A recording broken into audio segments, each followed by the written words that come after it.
Welcome everybody to our latest session of the Restoration of Cariele. As usual, we're going to do a quick recap of what occurred last week, and then we're going to get underway. So team, you will likely recall when we, for last session, you guys finally were able to defeat your arch nemesis, the Grell. That was the culmination of the entire session. So yeah, we'll start with you guys were underneath the Stone Crown Mountains, as you guys have spent quite a bit of time there. You had a fight with the Grell over in the Orog's living area, and it had slipped away from you thanks to its invisibility ability. And so you guys looked for it, but weren't able to discover it. It stole Tavern's Warhammer that he had dropped behind him a bit, and you guys weren't sure quite what to do. So eventually you decided to make your way back to Cerilia, and once there, decided to attend to some business, but primarily you wanted to purchase some items that were going to make you more successfully able to finally kill this Grell, as you've had multiple run-ins with him. So once back at Cerilia, you guys were able to head over to Old Mister's Candle Shop, which is a magic item vendor, particularly wands and staves that you have dealt with before. And you wanted to show him this really high quality spider silk that you had found underneath Stone Crown Mountains. And having looked at that, you showed it to him and just, tried to see, like, would he buy it off of you? You had thought that perhaps this could be used to make a magical item. He essentially confirmed this for you that, yep, the quality of the spider silk would be perfect to make a particular cloak known as, and I'm looking at my notes here, the White Cloak of the Spider. And he sort of gave you brief details of what that would do. Resistance to poison damage, and then a couple of spells you could cast each day, Spider Climb and Hold Person. That was very tempting for you all, but he also offered you 3,000 gold pieces, and you guys were really wanting money, so eventually Blixel decided to chat him up and see if he could get a little bit more money out of him, and sure enough, old Mister very quickly upped his offer to 4,000 gold pieces, at which point you guys decided to take that. So he wrote you a letter of credit, and you would have to take that to the bank to cash it. You guys did just that. You went to the bank and you opened your own account, took some out, left some in, and then you used that money going around Cerilia to some of the various shops. You guys purchased some various supplies for the battle back under the Stone Crown Mountains. In particular, you guys purchased some potions of detect invisibility or see invisibility, and you also purchased some oil of slipperiness, and then Saline in particular got a scroll of Earthbind. All of these assets to use against the Grell. Feeling pretty well equipped, you guys took care of some other odds and ends around town, kind of checking into some various different areas, and then made your way back to the Stone Crown Mountains. So as you went back to the Stone Crown Mountains and dipped underneath, you guys checked the couple of spots looking for the Grell. You checked over by where you discovered the gold. You checked over by, I believe you guys also checked the lair of the Grell, and you didn't find him there. So you were thinking, well, maybe the Grell has just completely left this time, right? There's no way he could be hiding behind a corner again, right? So you're like, oh, let's go to the lizard folk area and just alert them that the Grell is still around. Maybe they've seen him. They could give you some information. And then Blixel decided to use his musical instrument to grant himself the ability to fly, and he flew quickly around the corner, and sure enough, the Grell was waiting around that corner. And then the battle started once again. I will say this battle was very potentially deadly. We had Blixel at very low HPs, knocked out, and then thrown in deep water, and the team was trying to resurrect him. Very difficult to do while someone can't breathe. So that was a little mini issue in and of itself. But with the potions of sea invisibility, as well as with some of the other things that you guys had brought along with you, you did eventually manage to get the Grell into an area where he couldn't really get away easily. He was kept trying to use his fog cloud and use that as cover. However, you got him to the point where he had to emerge from there, and he was then earthbound and couldn't fly, which really hampered his movement. So then he tried to blast Saline. I think he did manage to hit her once, but wasn't all that effective. And then I believe it was Tavern that got the killing blow, if memory serves. Or actually might have been Blixel. Well, you guys will let me know in a moment. I know there was a team effort here in bringing the creature down, though. So with the Grell finally defeated, you guys were very much elated and started discussing what your next course of events were.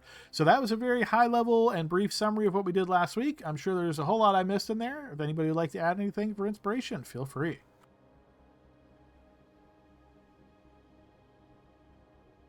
All right, hearing no additions, it sounds like. I will rat out the team. All right. We at the very beginning when we were searching the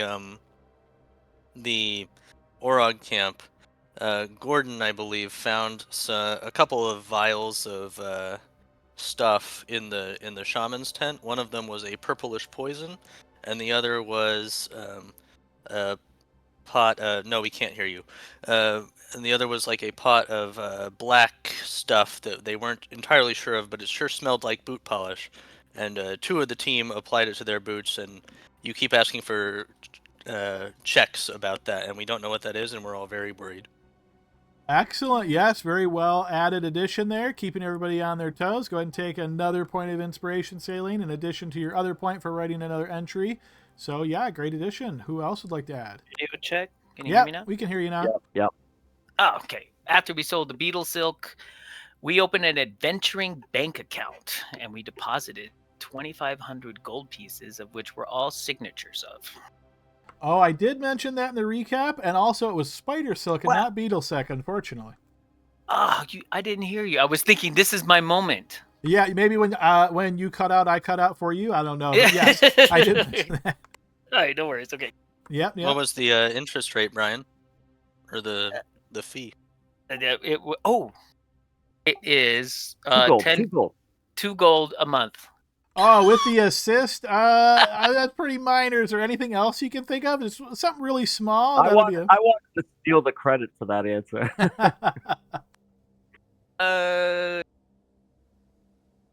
All right, how about I'll serve this up to you on a easy platter here. The two items that Saline just mentioned, there was one that was like the bottle of black ink-like liquid that was applied to the boots of a couple of team members. And then there was the other one. What was the color of the other one? The purple. There you go. All right, inspiration there for Gordon. Yes, thanks, guys. And not inspiration worthy at all, because I just did scroll up, and it was Tavern that killed the creature with a crit. It's not inspiration worthy, but I am still inspired by that myself in another way. I remember Serena had a hit on it, and yeah, that's right. It had 2 HP left, and then I knew somebody came in and took the last, but I couldn't remember for the life of me. So yeah. Yeah, there was a bunch of us crunching it, but it is nice when it ends on a green. Absolutely, yeah. All right, if there is nothing else, folks, I will go ahead and deal out a card to everybody, and then we will get started.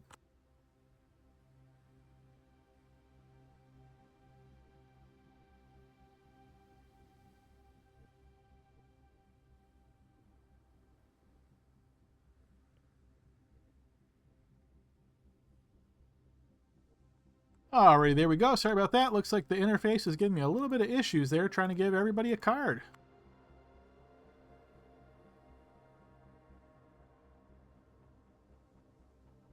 Okay, so when everybody has their card, go ahead and take a moment to read over that. Let me know if any questions. And then, yeah, let's go ahead and get you guys back into where you left off. I think I have your plans down pretty well, so I think we're going to be able to fast track a lot of this, but let's get you back over there just so we remember where we left off.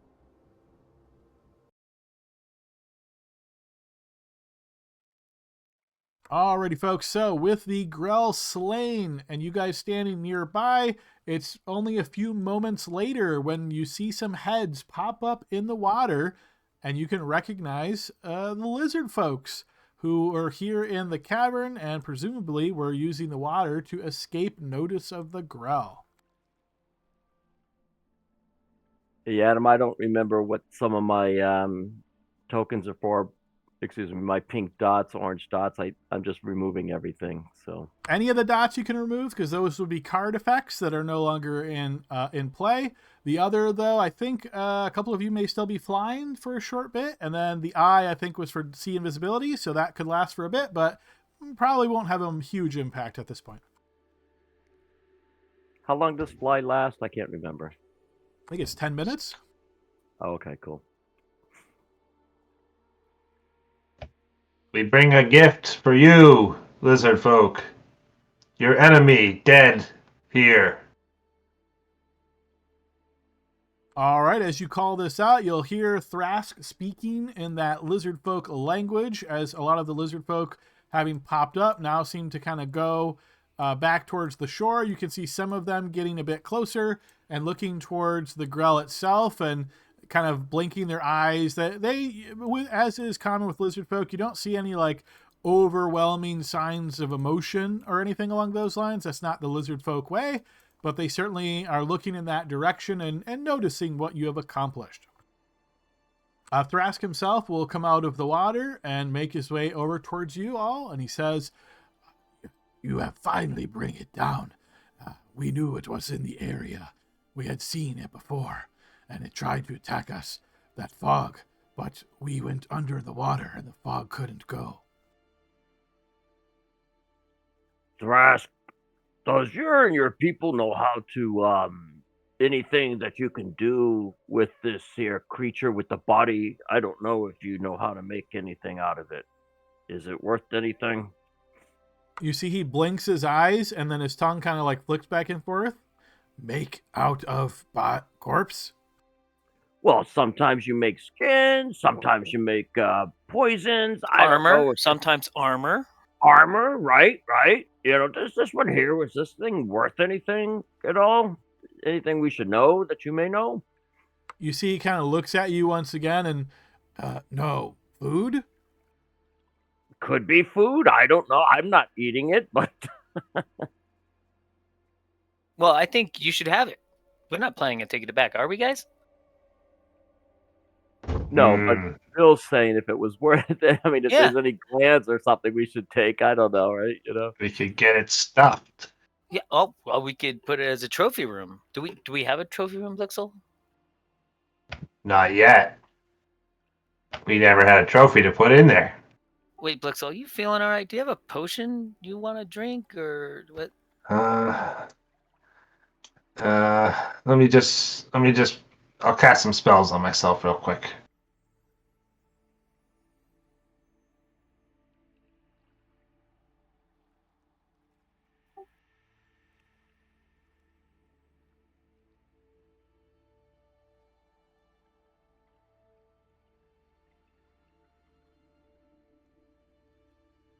All right, and as you guys are handling those details, you'll notice Thrask calls out in that language once again, and you'll see one of the other lizard folk comes over, and the two of them start speaking, and you can see he kind of points towards the corpse, and then motions back towards you all, and then this lizard folk, and there's this kind of ongoing conversation between the two of them. You should have a feast to celebrate our new alliance. Let's cook it up. Nothing like a party to solidify our mutual respect for one another. As you mention this, you notice Thrask is still speaking with this other lizard folk, and then he turns back and he looks towards you and kind of blinks his eyes once again. Yes, feast. Fish. We have fish. And no, we eat this thing. I'm going to point at the girl. We eat this. You see he looks towards it, and then he kind of blinks his eyes once again and says, maybe eat but must cook. Look, maybe bad when eat. Oh, yeah. The cooking's good. I don't know if I can eat that thing.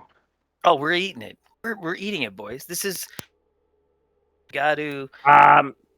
No, I don't know where you come from, but that's not happening. But it's all yours, brother, all yours. So what I will throw out there, just since you guys mentioned perhaps trying to, if there's anything valuable with this corpse, I just remembered I created a whole rule set for extracting monster parts a couple years back, and I'd happen to have that sheet in front of me. So if anybody's interested in seeing if they know anything valuable to extract from this creature, you can nominate one of your party members to make a check to see if you can identify something valuable. Then extracting it is a separate check, but yeah, there's like 6 steps here in the process.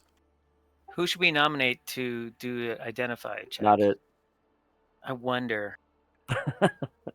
Hey, Celine, what are you doing? Making a blind check to see if we can eat this alien, disgusting tentacle monster. We're eating it. We can eat his brain. You know how smart we're going to be? I don't know if that's how it works. All right. Well, shockingly, Saline, you have no idea what you might be able to extract from this creature that would have any kind of value. It's an alien. Well, not all my ideas are good ideas. I'm just, putting on It the wasn't whiteboard. in her book. Yeah, I mean, it's got a big brain at least, right? Yeah. Okay, Blick. So you're seeing, look at that brain. Yeah. I normally leave the brain.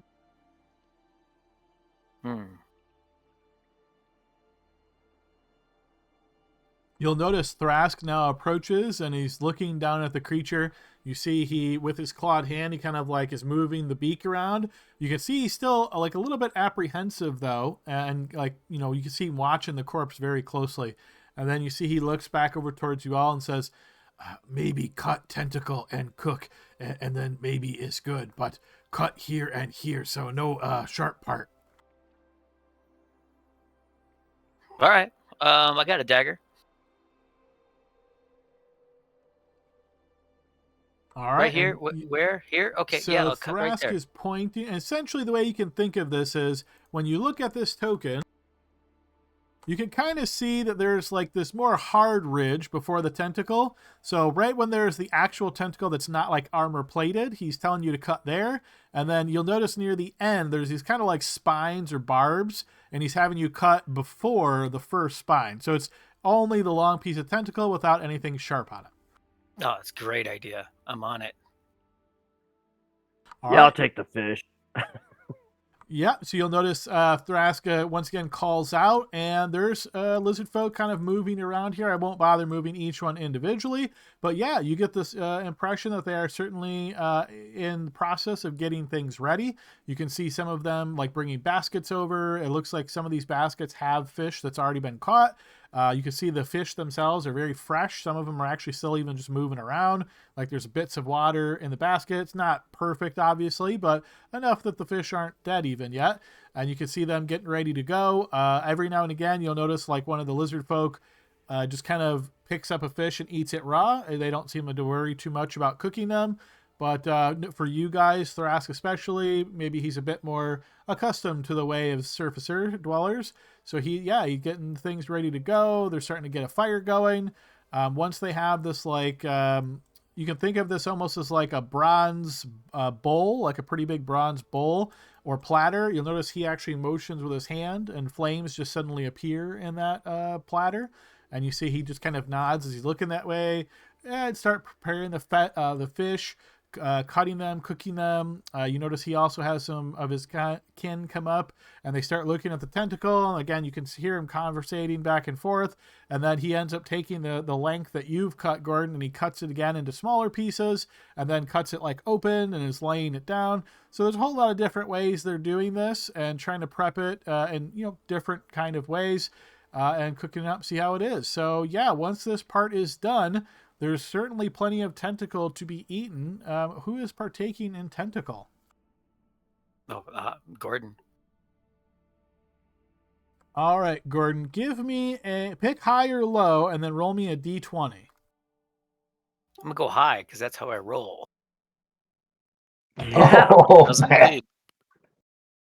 Okay, this tentacle tastes incredibly good. In fact, as you're eating this tentacle, it's kind of strange. Like you're kind of chewing on it, and you can feel the back of your neck kind of like prickling up a little bit here and there. You feel almost like that's the energy when the creature was casting spells. You can kind of feel it on the back of your neck.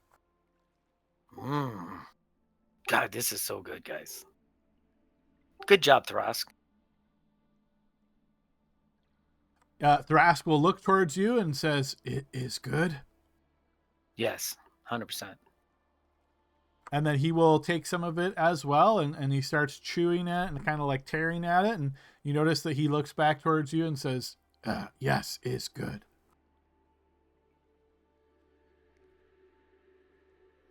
You're not fooling? It actually tastes good? No, I'm not fooling. I could it's invigorating actually. Tastes like big juicy worm. Oh, man. Come on, Blixel. Come, you've done worse things in front of us before. Have a bite of this thing. It's awesome. All right. I'll try it. All right, you are trying to piece as well. Same thing. Pick high or low, and then roll me a d20. I'll say high as well.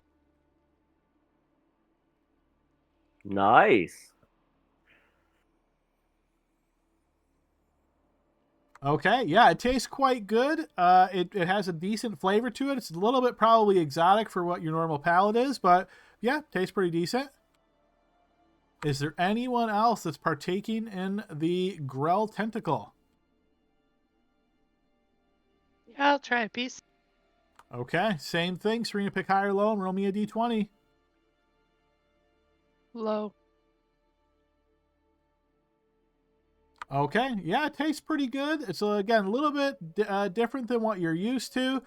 Maybe it tastes more to you like, a thick wheat strand. I don't know if spaghetti would even be existing in this time and place, but you've certainly had wheat growing up where you've grown up, so it probably has that kind of a feel to you, maybe, like a thick wheat. Well, that's something new. Okay, anyone else? Not it.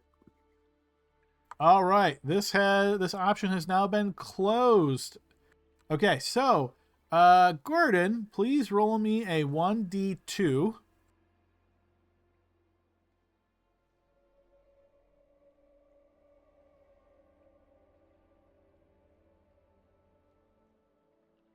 Okay.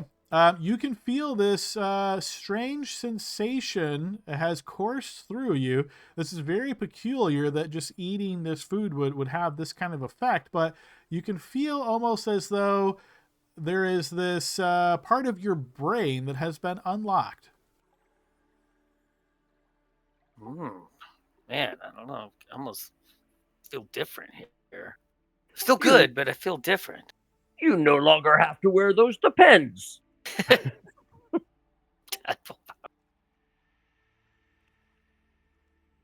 All right. So I'm going to add something to your sheet here, Gordon. You can decide if you want to share this with people or if you want to remain mysterious. Cool. I'm not going to tell them what I would decide. Double mysterious. You ate it first. You're not getting sick, are you? Just working it out. Whoa, man. I feel great. Wait a minute. It's good. It tasted pretty good. I wouldn't go overboard.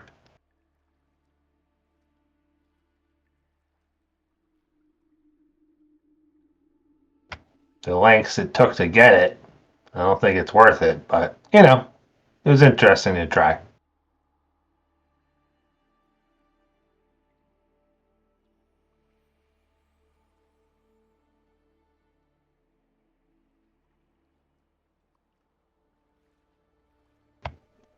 All right. Is there anything else you guys are doing here in the Lizard Folk lair? We're going to tell Thrask that the miners are coming in. All right. Sure. Yeah, you let him know that. Gordon, hold off one moment before moving anything. Oh, yeah. Oh, I see it now.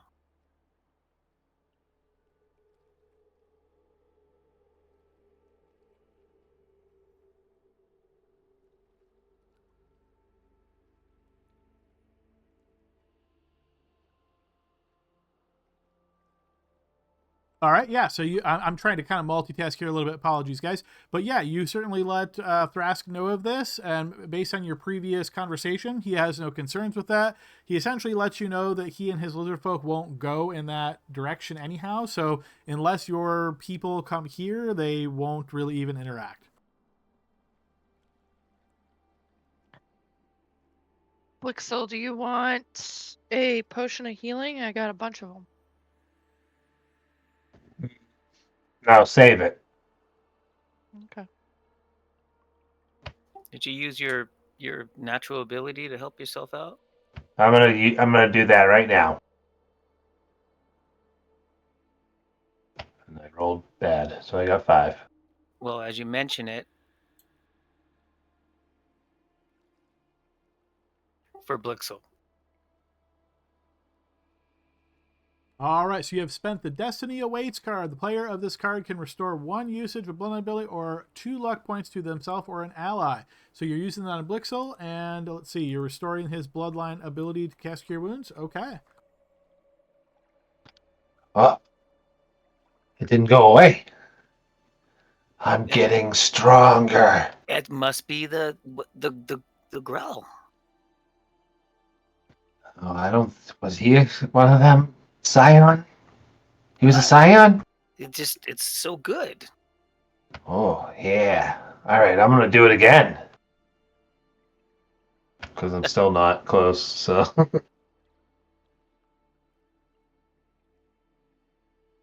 Oh, much better.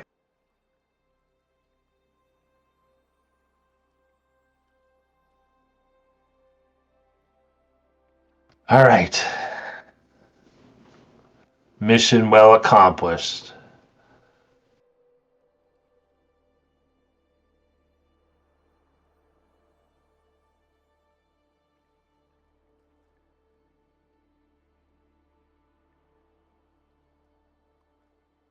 Okay, anything else down here that you guys are wanting to do before making your way back to Carolinian?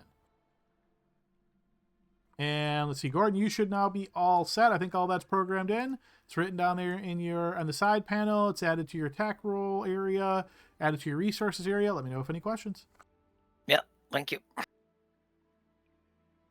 I think we should take home the first chunk of gold that comes out of the lake. I call it a lake of gold. Yeah. So remember, you've got your miners outside of here, and I heard Blixel say, letting them know that they could come in now. This creature is dead. There's some guards that are with them as part of their procession.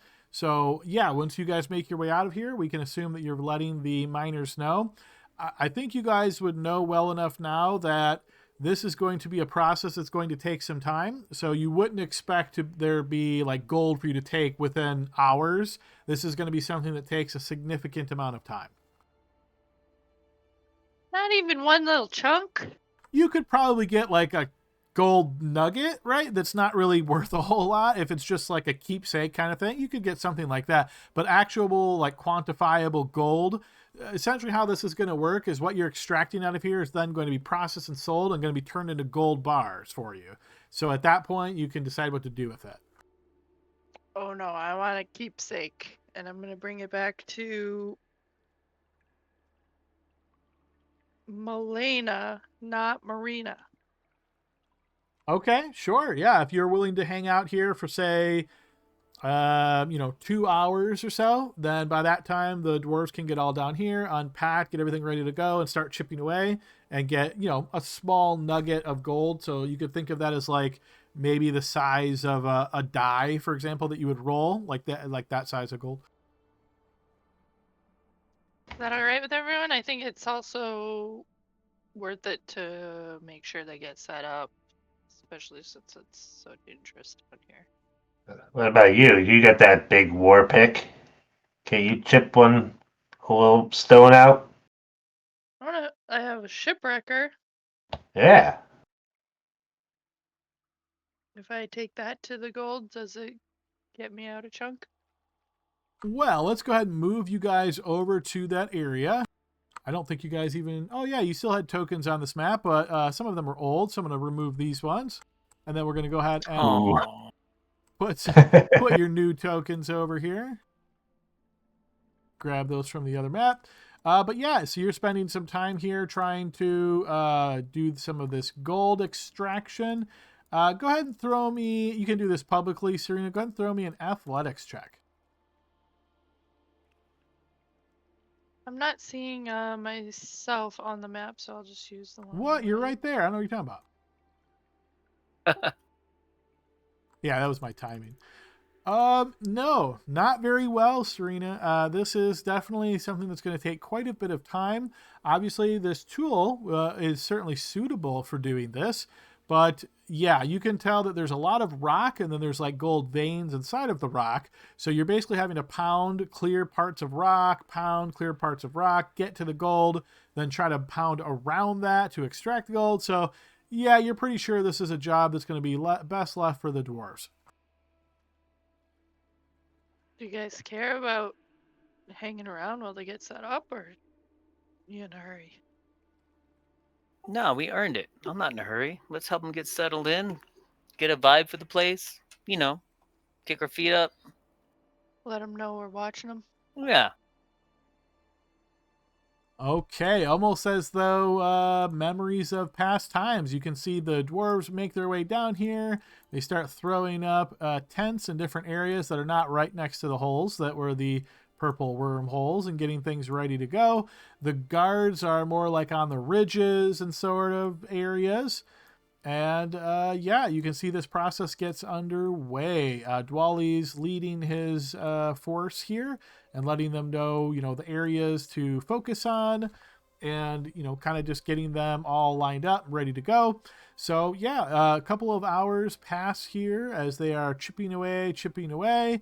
And that's when the first actual separate piece of gold that isn't connected to rock in any way, you can see they basically get it off, and then they have a grindstone that they grind the stone part of from away from the gold, get it down to its just perfectly normal piece of gold. And in a kind of a big bit of celebration as they look at it for once, all staring at it together, and you can kind of see the gleam of gold in their eyes. And you notice Dwali then holds it up, and he, speaking in caramel, which is the dwarvish language. If I know, of course, we've got at least one person, maybe two, that speaks that language. You will see he says, "Success!" And as he's holding up, and you hear a dwarven chant or cheer goes around, and then you see he kind of walks over to your group, and he holds out this small piece of gold, and he says, "This is one piece of much to come." Yes! I cheer. Good job! Mine away. Excellent. Now remember, we're partners in this. Let's do each other right. We'll all become filthy rich. You notice Dwali kind of grabs at his chin as he's looking towards the wall, and he says, it's hard to say how much is really in there, but we'll do what we can. And of course, we have the whole process down, and this is going to be working like a job, real efficient. We're going to keep it going, and I promise we'll start to see some back at the capital before too long. Dwali, we know you and your people are the best dwarfs for the job. It has been my pleasure getting to meet you and your people.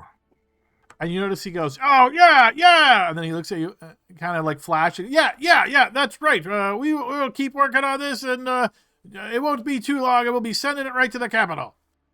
Yeah, I got to make every effort I can, you know what I mean?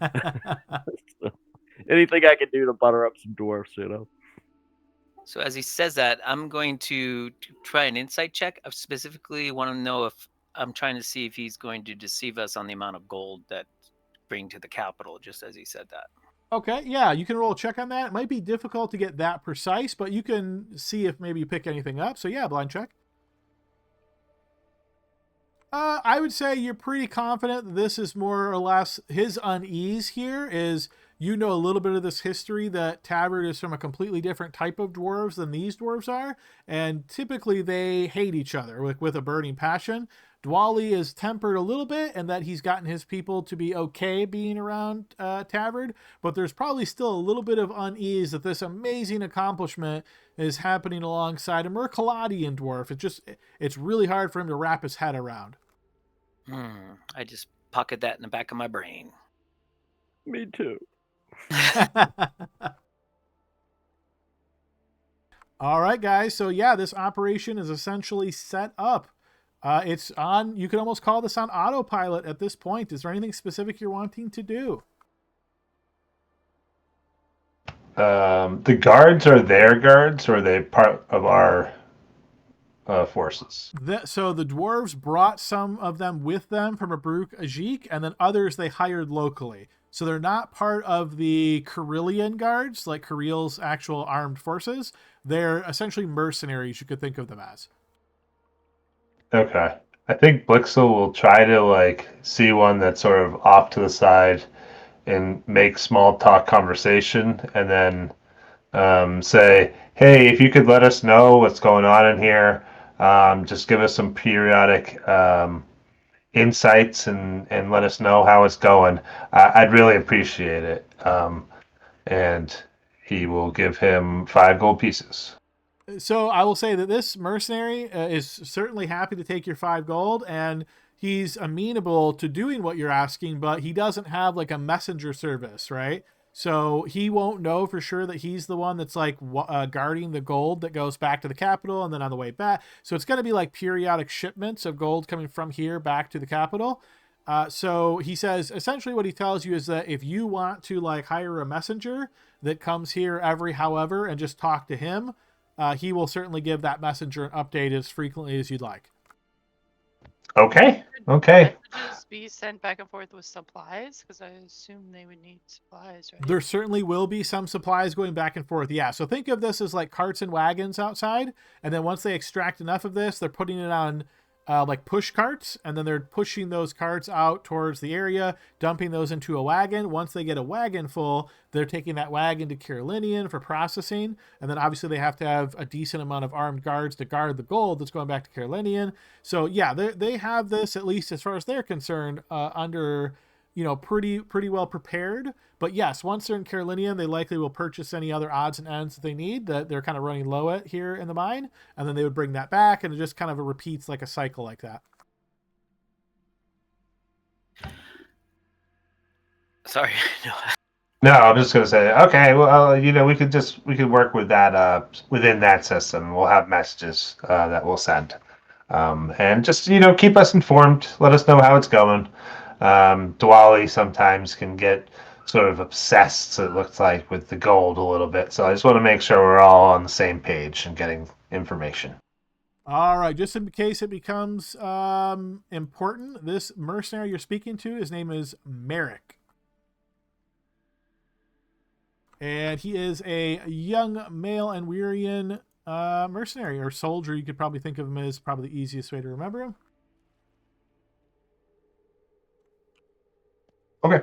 That's all I wanted to do before we took off. If we're planning to leave, what I'd like to do is we're kind of leaving them behind and looking down at the group working to get the gold. I would like to use a spell slot and cast Audrey, take my dice, shake them up, roll them down, look down at the group down there, and ask a question. Before you ask that question, and feel free to work on exactly how you're going to word it, this technically wouldn't come up for a few days after you guys are back at the capital. You would get more precise information, but because we're here, I'm just going to put this question out to you. You're basically going to eventually learn that there's different processes that can be used to extract this gold. So you can think of this as the slow method, the medium method, or the fast method. The way this is going to work is if you pick the slow method, the dwarves are going to be able to extract after all expenses, costs, their share, all of that. So this is net profit to you guys, 1d4 gold bars per season.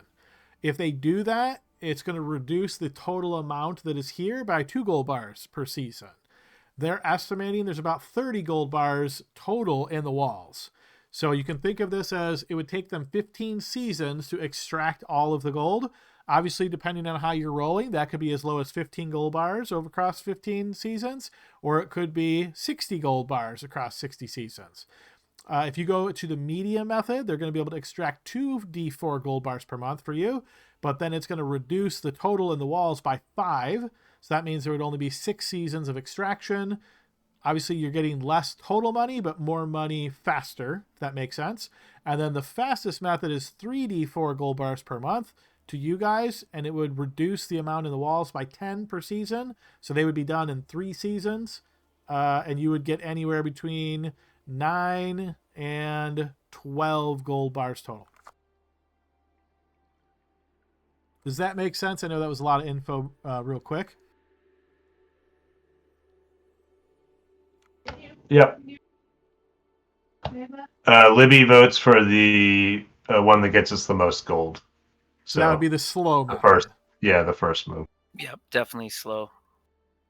Okay, I've got 2 votes for slow, 3 votes for slow. All right, sounds like that's the way to go. All right, so you guys can expect then you're going to be extracting 1 D4 gold bars per season, and it's going to reduce it by 2, so they'll be done in 15 seasons or a little shy of 4 years.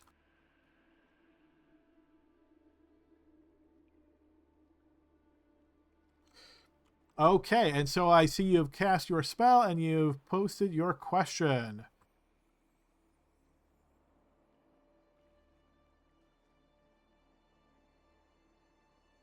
I think the answer to that would be wheel. All right, I'll take the dice off here and my material expenditure, and I'll just nod and say to the guys, "This is a good thing. We did good here. This is good time. I feel good about this. Let's go home." Okay. Good luck, Wally. Don't forget to write. He thanks you for your effort and lets you know that, yep, every time a wagon is coming back, they'll try to send some info.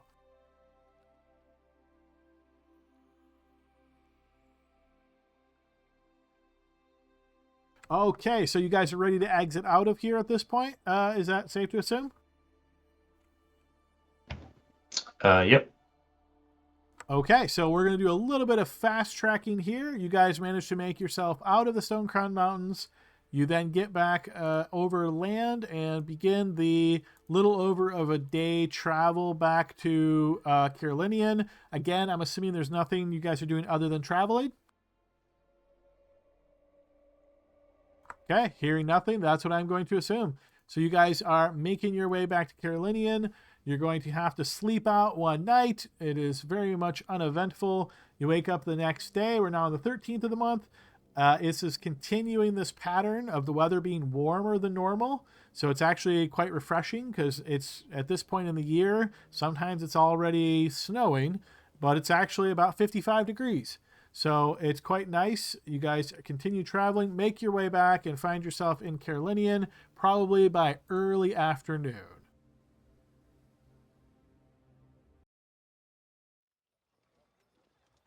Oh, we did it.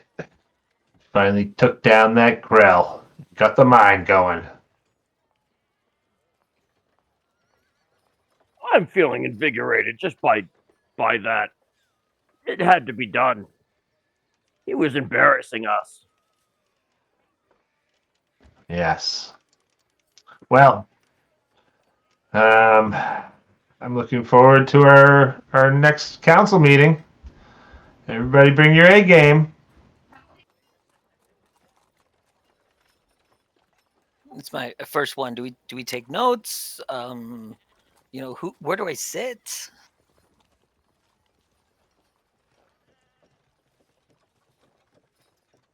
So that's kind of a fair question. So you guys have the council chambers, and this is where you used to meet kind of privately, but now that the regent won't be meeting with you, it's your choice. You could certainly use the throne room if you want like the appeal to meet with your next petitioners, or you could meet in the council chambers, a little bit more low key and not as, auspicious sort of deal.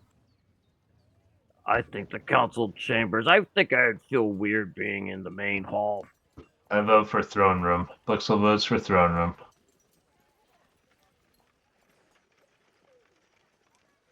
While I would certainly prefer to hide away in the side room without eyes on us, I do think it is important that the people see that we are taking their concerns into consideration. The whole public affair of it is to prove that this new government is working for them, not for themselves.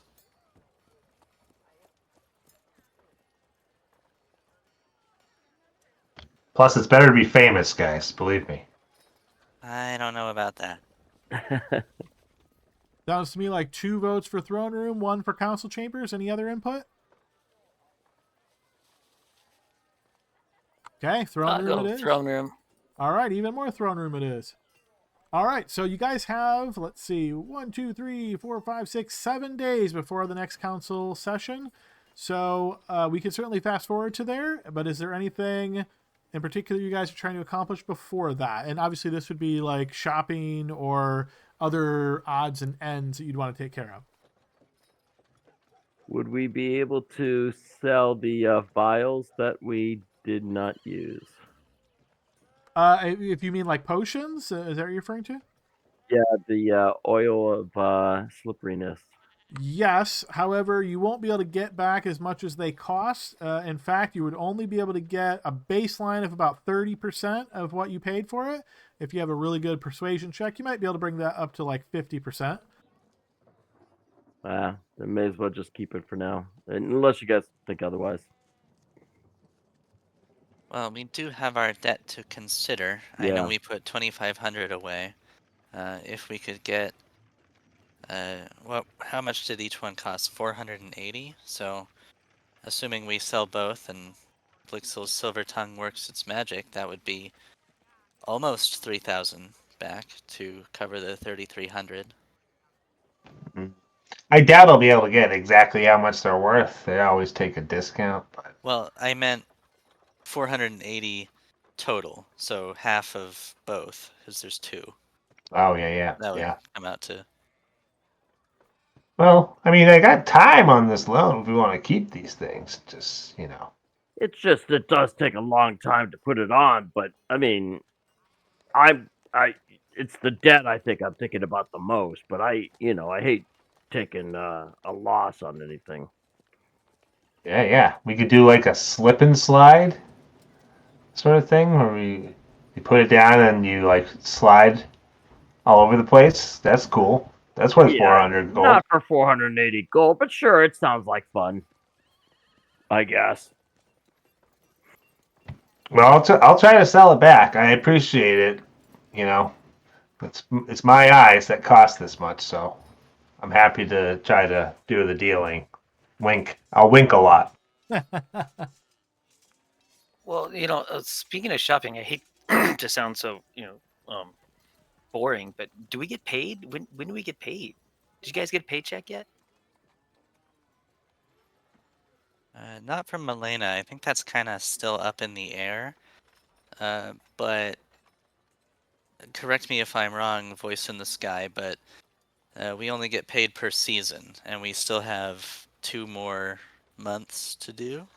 So right? You guys have taken 2 domain actions. That's 1 per month. You're going to take your 3rd one after this next session of council. Once that's done, then once you get to the first of the following season, you get paid again. So basically, you've got 1 more domain action and 1 more set of petitioners before you would pass into the next season and you would get paid again. You can certainly check the books, and I will say that your total allotment is still on the budget, so to speak. There's still 1 gold bar budgeted for counselors.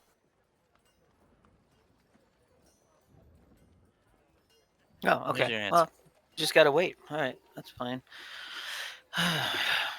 Anyone buy me a beer? Oh, it's free. That's right. I'm sorry. Yeah, we can get some at the castle. Cool. Says the priest. Exactly. But these kind of priests, it probably makes sense. So. These are D&D priests. We're good. All right. So, yeah, if you want to try that, Blixel, go ahead and throw me a blind check. We'll see what kind of value you might be able to get.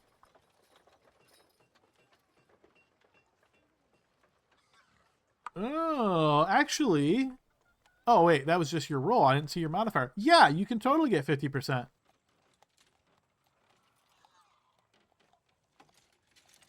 Okay.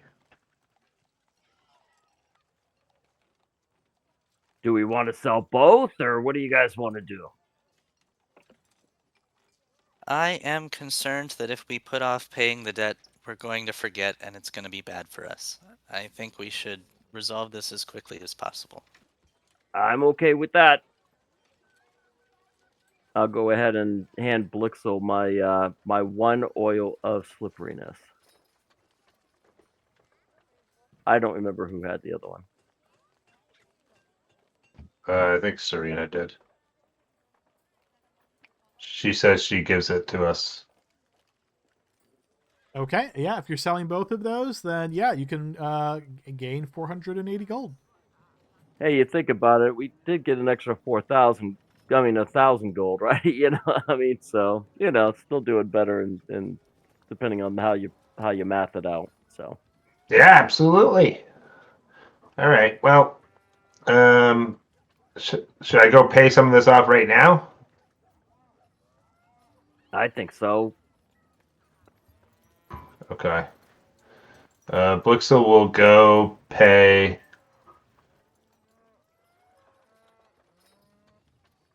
See how much he has on him. I was going to say, so this is kind of like not the type of accounting that you would be used to in modern age. Basically, until you pay the full amount, you're on the hook for interest. So if you're only paying part, it won't reduce the interest you owe until you fully pay it off. Okay. No, we definitely should. How much do you have, Blixel? I only have 98 right now. I have 68 that I can give you. Right, but we have the bank money. I don't remember how much is in the bank. Yeah, it's 2,500. So, and how much do I even owe? This other question. I'm not 3,300. 33. Yeah. So we're not quite there. We need like a few more hundred. Let's just take out a loan. Call cash now. I have no money, just so you guys know. Just a humble servant. I've got 143, but it doesn't make sense for us to spend it all right now, right? I mean, we could just, for an example, we could pay 2,500 gold just so we feel good about paying some of it down, still owe 800, and then keep the other gold on hand in case we need something. I mean, that's just, my math. Why don't I just put the 480 in the bank with the rest of it, and then figure it out later? Yeah, and then we'll pay the rest of it whenever we get the full amount. Yeah. When do we accrue more interest? We had a month from whatever we borrowed it. I remember it being a month. Yeah. That sounds correct. Yeah, I'm looking back through my notes. So interest accrues per season. So yeah, if you pay it off before, so basically right now it's the fall season. If you still owe the balance once the winter season comes around, then it would be another amount of interest, another 300 gold. We got time. With the way we're cooking, once that gold mine starts pumping it in, we'll get paid before then too, probably. Anyways, or right around then. Well, how much of that is going? That's not really our gold, though, right? Some of it's gonna come to us, right? I don't think that's ever been decided. So. Yeah. Well, that's something we're gonna have to talk to Milena about. So we have 2980 in the bank now. Am I tracking? And between Blixel and I, we have roughly 150, and Tavard has a bit more. I have 143. So Gordon, we're so close. We are so close. Yeah, but I don't want to go broke. That would be dead broke. We need, I need to get ales here. Gordon wants ales. I know he said they're free, but if you want to go out to the tavern, we needed a little walking around money. It's crazy. Yeah, I want to hear you play the drums. Oh, all right. Blixel immediately just starts playing the drums. Hey, Gordon, just because, I hate hearing you keep saying, oh, I'm broke. I know you freaking gave it to the church or whatever. I'm going to go ahead and give you 20 of my gold pieces. But, just to be nice, so I don't have to hear you whining like a freaking, as if you only don't even have 2 coppers to rub together. Oh, thank you so much. God bless you, my friend. May the light of Sarah shine upon you. Yeah, whatever. I'm giving you 20 gold to shut up.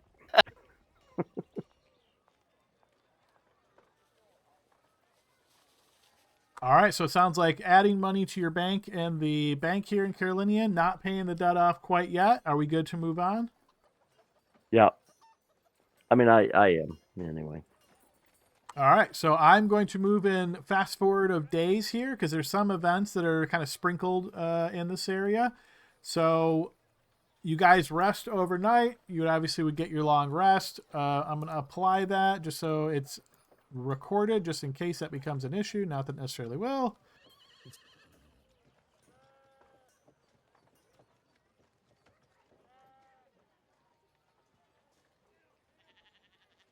Okay, that has been applied. All right, so that was. So now we move to the next day. Again, kind of pretty normal weather here in Cariele. However, during the early afternoon, you guys are hit by a severe thunderstorm with hail. So you got small chunks of hail, nothing major, but small chunks of hail that's coming down, battering the city and battering the region around this area.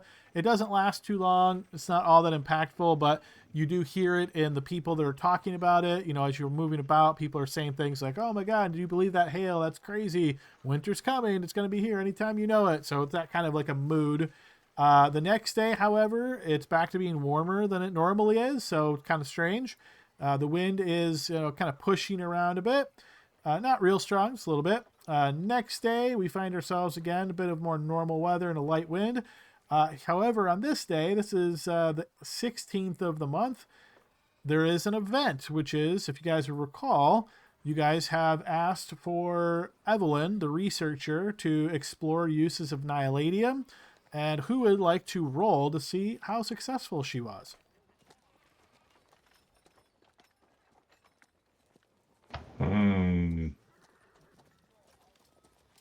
I just used up my nat 20 on the growl. Luckily, this one's a D10 only. Sorry, I only do well when I get to roll for it with advantage. All right, I'll do it if no one else wants to. All right, Blixel, D10, please. Okay. Nice. I think, anyway. If High's yeah, we don't know. She says it'll take 10 more years.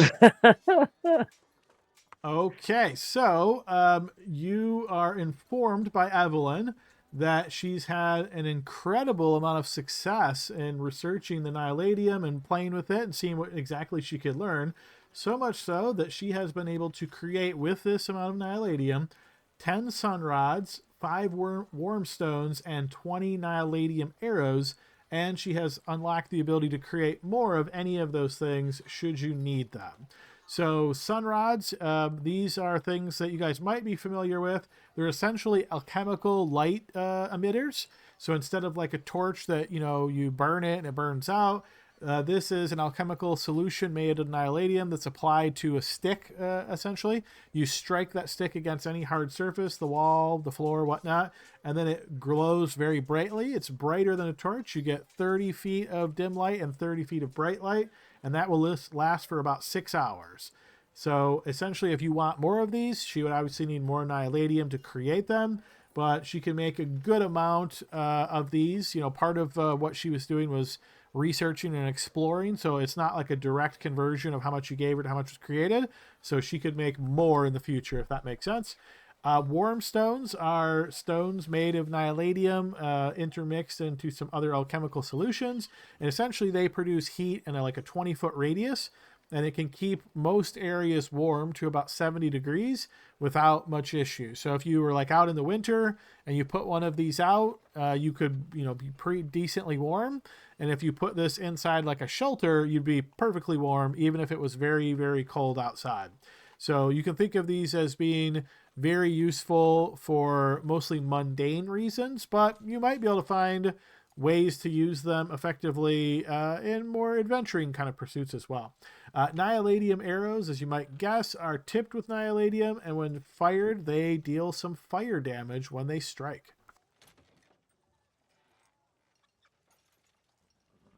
Nice. Congratulations.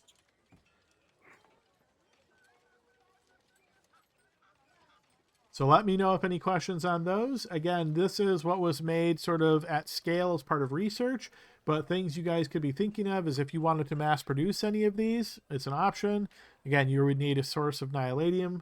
You guys, I think, still have some points. I'd have to double check my registrar, but I think you still have some points.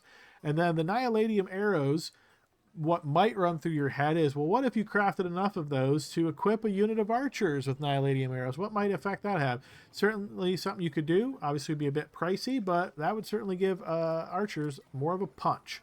So something to consider. We need to get a source of Nihiladium stat. The Fire Army Brigade. Or we could just sell. What are they called? Sunrods?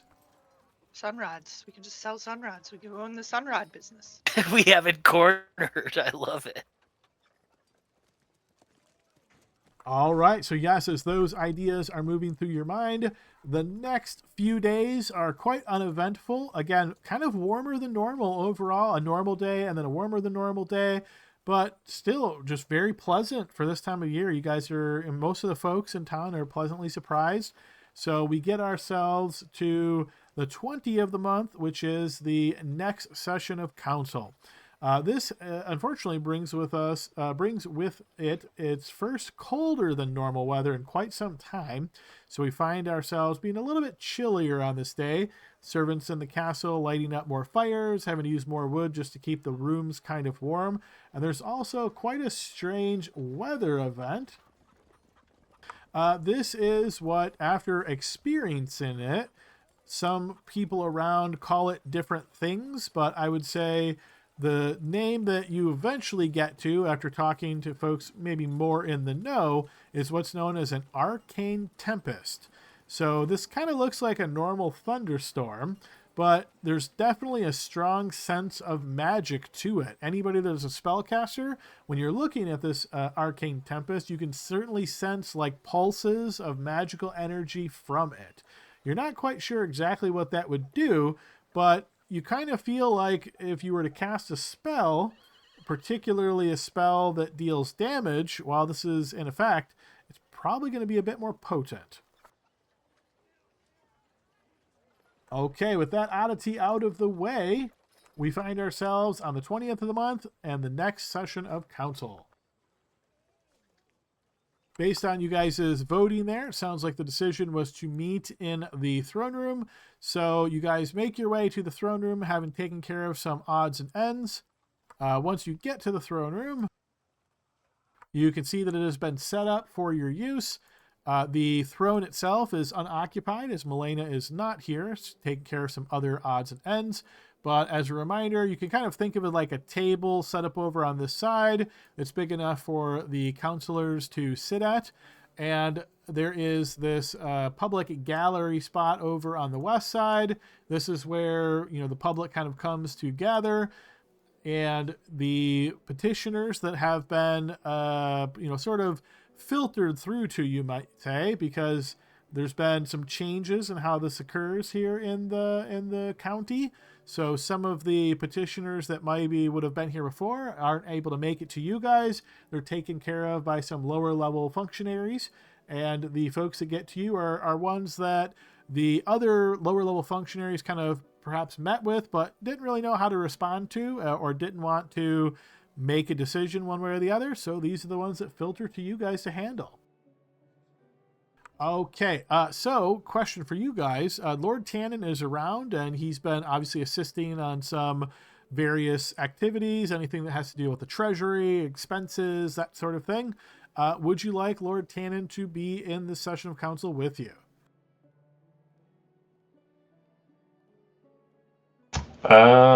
Sure. Yeah, he needs to be able to prove his value, right? He can't do that if we don't see the man. You gotta work. All right, fair enough. So as you guys are sort of doing like preparations for your next session of council, Lord Tannen comes in with his stack of papers, and he sees you all, and he gives a little bit of a smile there as he approaches, and he says, it is good to see you once again, counselors. I'm sure we have quite a bit of stuff to deal with today, but I happen to notice that there is some items that we didn't quite handle. Maybe some things we put a pin in and so forth. I was hoping we could just go through those quickly and just get them off the list, if that's all right with you. Sure thing, Tannen. That would be lovely. Excellent, excellent. So, looking back to the previous session of council, if you remember, there was a Mr. Clauden Heights who offered to loan some money to the council, but he wanted collateral. There was some thoughts of using your friend Dean's tentacle rod as collateral, but I believe he took that with him on an adventure. So that is still up in the air. Did you want to still pursue borrowing that money, or let Mr. Heights know that we no longer need his services? We've come into a fixed income. Take that to mean we don't need Mr. Heights? After being in debt, I vote for no more debt. Well, I would say this. Please pass on our appreciation. And of course, if our scenario and situation change, we'll be more than glad to reach out to him again. It's most generous of him to offer. You notice Tannen nodding and looking at the rest of the counselors to see if anybody disagrees. Seeing nothing, he nods, and you see he just writes with his quill really quickly. Excellent. There was this other individual, Gregory Cloudfang. He had that ring, and he brought it with him. It was something to do with thievery. I know he turned it over to you, but I don't have a register of where that ring ended up. Is that currently in possession of one of you all, or did you ask to have it placed in the treasury, perhaps? Did Vin take that? I don't recall anybody saying specifically that they had it on themselves. I'm happy saying it's in the treasury. If I just wanted to confirm that nobody was under the impression that they currently had it on themselves. I know I did not take it. Me neither. Did we identify it? I don't know that anybody identified it. I know that it was kind of smudged, and then Tannen used his finger to clear off some of the smudge and revealed a symbol. As a reminder, this is what the symbol on the ring was. And there was some discussion about, what might this mean? Could it be associated with Tavard's friends that were previously kind of all up in his business, or maybe not? Maybe it's something else. But that was all you guys really uncovered about it. Yeah, it is in the treasury. Is the owner requesting it back? Lord Tannen shakes his head. Oh, no. I just want to make sure we have everything properly documented in case something like that should happen. But if we got a request, of course, that would come to you all. Oh, I'd love to see someone try to claim that one. It is quite ghastly, isn't it? Yeah, let's put it away in the treasury, but I would also say, or at least that's my recommendation, but not to be used by anybody. I have a funny feeling we may want to see that ring again in the future in case we ever, it may be tied to that cult that's been going around. He nods, once again, jotting on his piece of parchment here. Excellent. And I was told that you were already informed of Miss Redstream's great success. The objects that she was able to create were sent here, and they are currently in the supply area, so you can feel free to inspect those at your leisure. But excellent. I was really glad to hear about that. And then I had one last note here. There was a Mr. Doran Laffensteel, and I had a note here, Counselor Tavard, that you were meeting with him separately and perhaps were going to aid him, but I don't see anything else after that. Oh, I don't think we ever got to that. I think we got busy. Can you refresh my memory on what that was for? Was that the gentleman that wanted to become a security guard or something? Oh, let me look through my notes. It has been quite some time, hasn't it? Ah, yes, I see it here now. Mr. Laffensteel. Oh, let's see. What do we have? Yes, he was a Rurik hunter previously. He then suffered a severe leg injury. He requested aid from the Northern Reformed Church, but he couldn't afford their services, so he was hoping that you all would aid him with some coin. You, Councilor Ironsong, you said that you would meet with the petitioner outside of council, and so he did not come to council. Oh, I don't think that was the individual I was that I was going to meet with. But I could be wrong. It's been a while. Okay, so just so we don't have any loose threads here, I will send a note to Mr. Laffensteel and just let him know that, unfortunately, counselors have gotten quite busy and we will not be able to aid him at this time. Is that sufficient?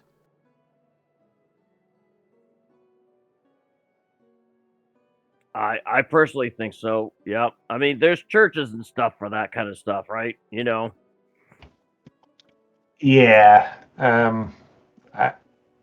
Those churches aren't cheap. I know it from firsthand experience. Sometimes you just got to pay the piper. You notice Tannen Or once not. again kind of looking around at everybody and just seeing if anybody else is speaking up as he's jotting down slowly. Okay. I will make sure that message is sent to Mr. Laffensteel just so we can sort of close that matter out. Okay, excellent. So, on the list, we have 4 different petitioners today to see.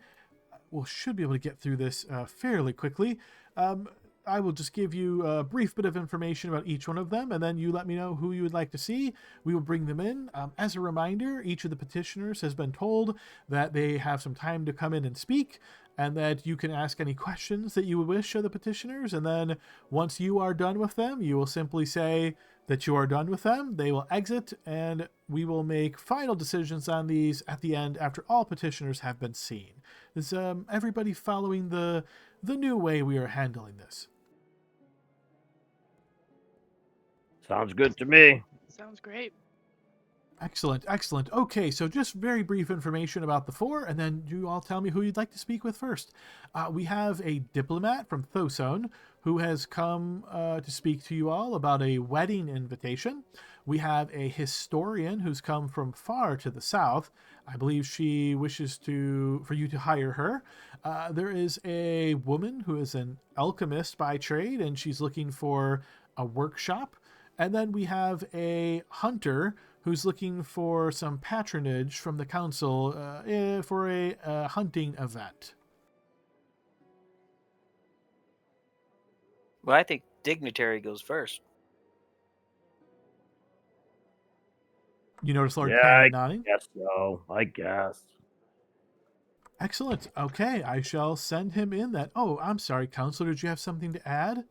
I was going to ask, I wonder who's getting married. I'm afraid that's not written down here. Maybe you are, Blixel, from what I've heard about your reputation. No. That was a lie. Whatever happened to them, anyways? Anyway, we'll deal with that later. You notice Tannen kind of nodding slowly with this blank look on his face. Yes, okay, I shall let the public in, and we shall bring in the first petitioner then. Just have a seat. The servants are around. If you need anything else, let me go ahead and bring them in. All right, and much as you've done in the past, you notice Lord Tannen makes his way to the rear doors here, speaking with the guards. The guards open the chambers for this session of council, and you can see several different folks enter and go over into that waiting area. Again, most of the people in this area are what you would consider to be at least the merchant class or higher. You don't see any laborers or your average workaday folks. This is all people who kind of hang around the castle, who are either lesser nobles or somehow connected merchants, people who actually care about what's going on, and it will have more of a direct impact on them and their business. So those kind of folks are filtered out in the gallery there. And moments later, the announcement goes out from the trumpets and the announcer at the door, who announces a Mr. Rulf de Grey, and you notice this gentleman enters the chamber. As he does so, you can see he is dressed pretty well off. He's approaches. You can see he gives a smile to the gallery and a little bit of a bow, and then he steps up towards the council here, and he gives you all a smile, and he says, "Good day, councilors. Good day. It is great to make your acquaintance and to have given this opportunity to meet you all and to speak with you on behalf of the great region and domain of Thosone." Greetings to you as well. And you see he smiles and gives you this really energetic nod. Yes, well, you see, I am from Thosone, as mentioned, and, you perhaps have heard of the domain of Thosone. I don't know how much you know about Thosone, but it is a great domain just on your northern border. We don't have official communications between our two sides, or nothing of great content from what I've been able to gather. But the ruler of Thosone and her associated administration, we discussed, and they asked me to bring this invitation to you all as a great gesture of friendliness, and well, what other great opportunity is it to meet your neighbors and sort of rub elbows together, if you know? Well, there is a wedding that is occurring between two of the prominent families in Thosone, and well, this seemed like a great opportunity to ask you all to attend, and you will be able to take in the great domain of Thosone and see our hospitality and what we have to offer, and the great area, the nature. And it's so beautiful in the winter, which is when this wedding will be handled. So I would like to extend this invitation to you. Do you have any questions?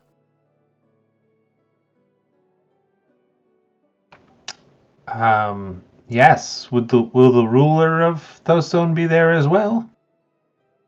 We certainly hope so. An invitation has been given to her. I can say that if she is not able to make it because of other matters of state, then direct advisors or members of her administration certainly will be. What city will it be held in? In our capital of Sunnaland.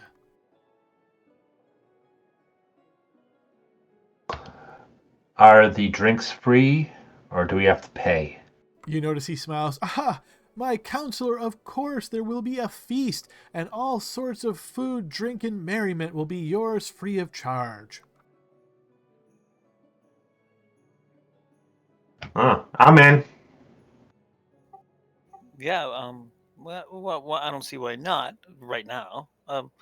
Has this happened before? Has the counselors of Cariele ventured into your capital before? I'm sort of kind of ignorant of these domains. I have my specialties in other areas. You notice he smiles once again. Oh, that is no concern whatsoever. The answer to your question is no, but I would point out that for quite a while, Cariele hasn't had counselors, of course. It was ruled in much a different way, and this is a great opportunity to change the relationship between our two sides. Excellent, Adam. I'm going to throw a blind check and just what I want to see if he has another, if it's more than just that. Okay, sure, yeah, blind check.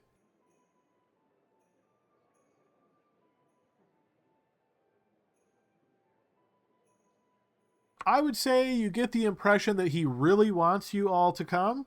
So, yeah, I would say you probably do get this kind of feeling that he wants you there for more than just being participants at the wedding. What exactly that is, you're not sure. Cool. Excellent. If you have no other questions for me, I've been informed that I shall exit, and then you will decide amongst yourselves and let me know later. But I would be remiss if I didn't give you another opportunity to ask any other questions that I could answer to help you make your decision. I have lots of questions in my head, but I think it's best if I just yield to the other counselors. I just I'm very flattered by the invitation, and I hope we can make it. You see, he smiles deeply once again. It cheers my heart to hear this, counselor.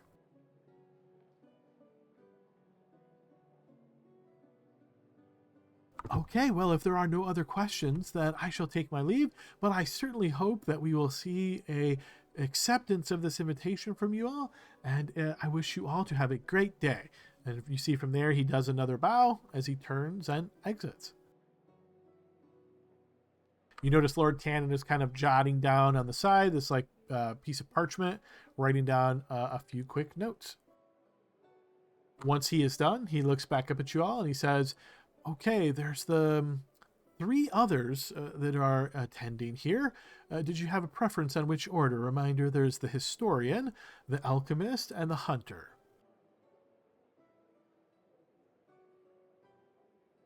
Makes no difference to me as long as the diplomat was seen first.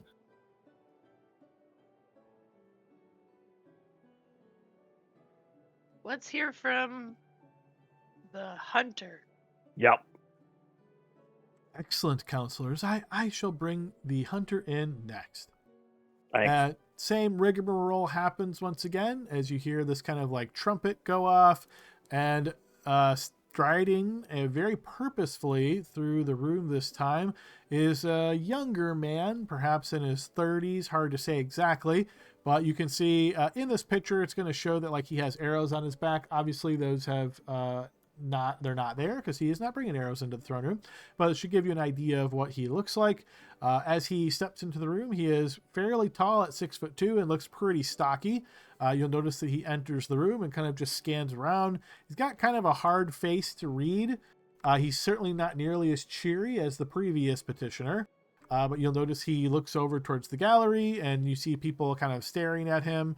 And then you see he looks over towards you all and then kind of looks at the ground. You get this impression he's not really quite sure exactly where to stand, but eventually he just kind of like walks to a spot and then he looks at you all and he says, "So you are the counselors?" Did the table give it away? Yes, we're the counselors. I see. This is not the typical places that I'm in, so just very strange. So much space here. Nonetheless, allow me to not waste any of your time. My name is Hadrian Bladewalker, and I am trying to organize a hunting contest all throughout our realm of Cariele.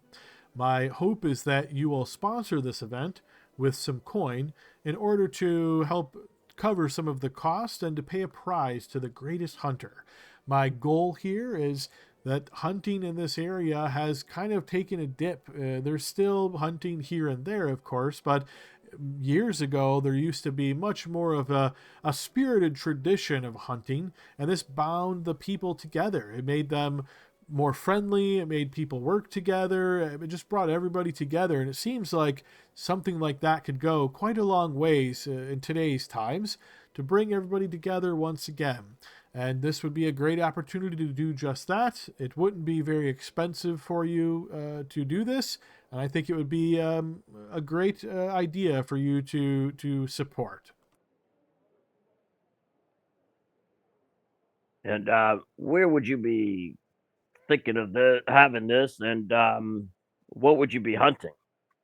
Primarily stags. It would be all over the realm of Cariele. Obviously, we're not going on to people's private property and so forth. That there is much areas of open land, particularly in Mountain's Edge. I've hunted down there several times myself. It's very much a great place to hunt. It's just stock full of stags. Occasionally, we do come across something bigger. I've even taken down a bear myself with my trusty bow once a time, but I don't expect there will be too much of that. However, it will be a great opportunity, and you never know in these hunts what else might be turned up. Yeah, but if it's all over Cariele, then how do you know who hunted what? I mean, that's kind of a large area to be. Well, the plan, counselor, is that whatever you bag, you bring it back to a particular location. We're thinking it's going to be south of the capital, about 20 miles or so. There's a cabin that is there, and we would ask people to bring their catch there, and then we would do all of the measuring and weighing and so forth, and then write that down in our books.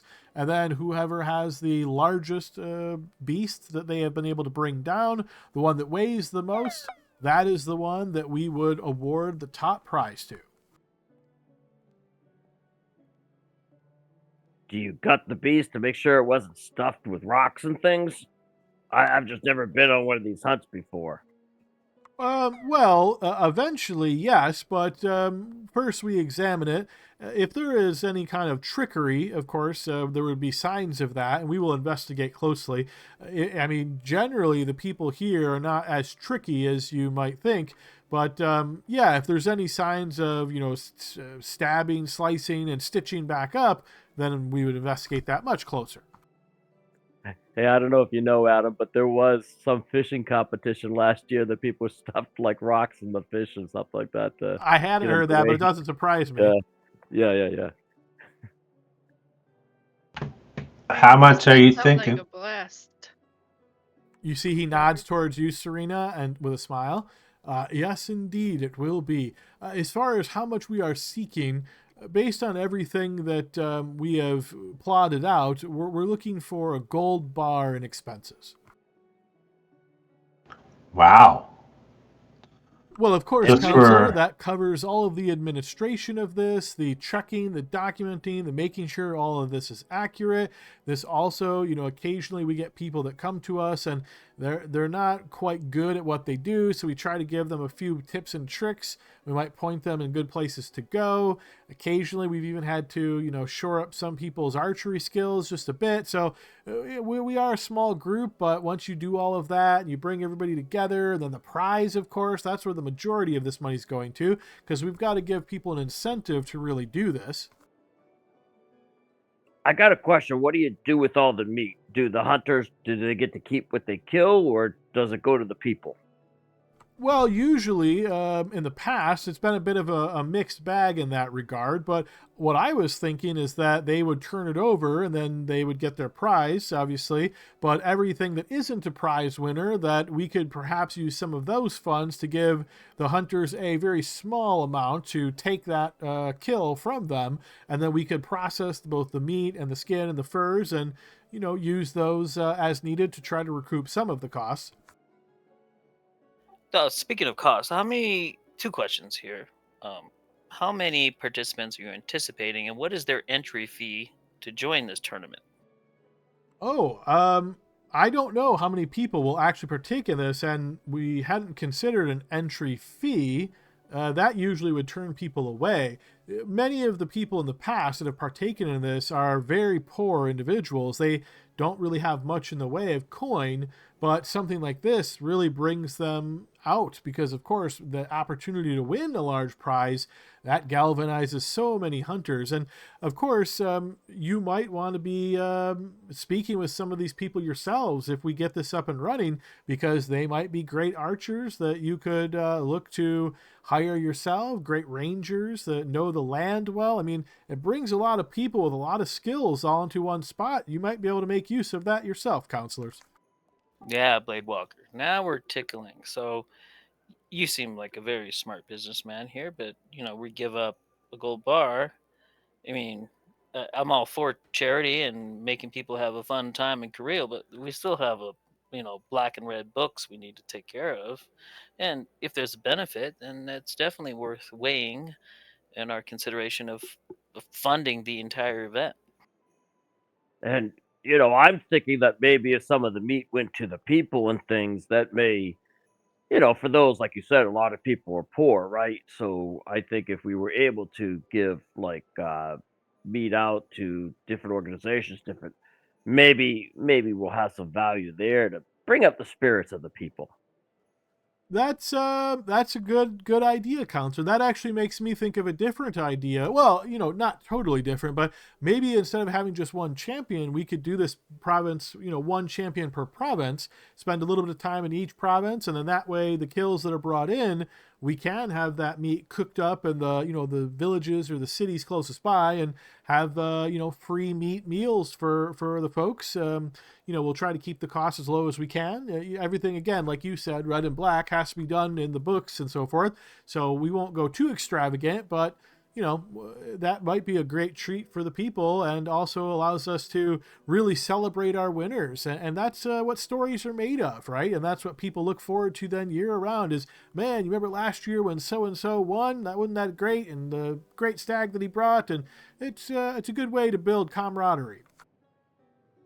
Hey, this is just Bill talking, not Tavern. But I do remember, and part of the way to build the kingdom up was trying to, build morale in the community. That's kind of where I'm focused on this. Yeah, it does seem like you're proud to be a member of Cariele, and that that's a great place to live, and they have these seasonal hunts. No, I understand. Yeah, that's definitely worth thinking about. Excellent. Well, I appreciate your time and willingness to listen to me. Do you have any other questions for me before I take my leave? Yeah, when would you be doing this? It depends on how quickly we get funding. There's beasts to hunt year-round here in Cariele, as I'm sure you all know quite well.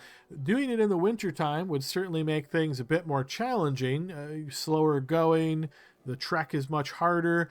Probably my inclination would be to wait till spring to start this, but it's going to take some time to get everything together, up and running and all of that. So we would need the funding ahead of time, probably at least a month or two before the actual event.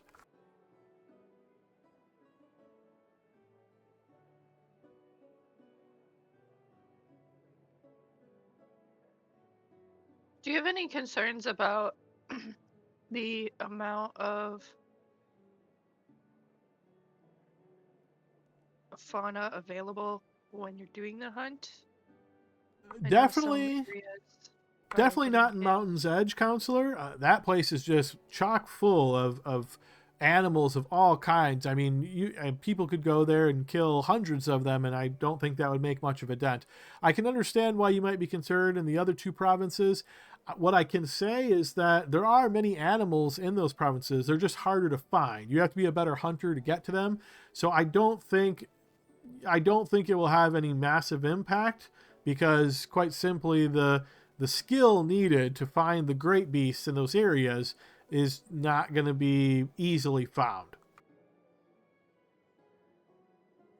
Got it. Thank you. Definitely worth considering, I think. Oh, sorry, Blixel. Sorry, a gold bar is a lot.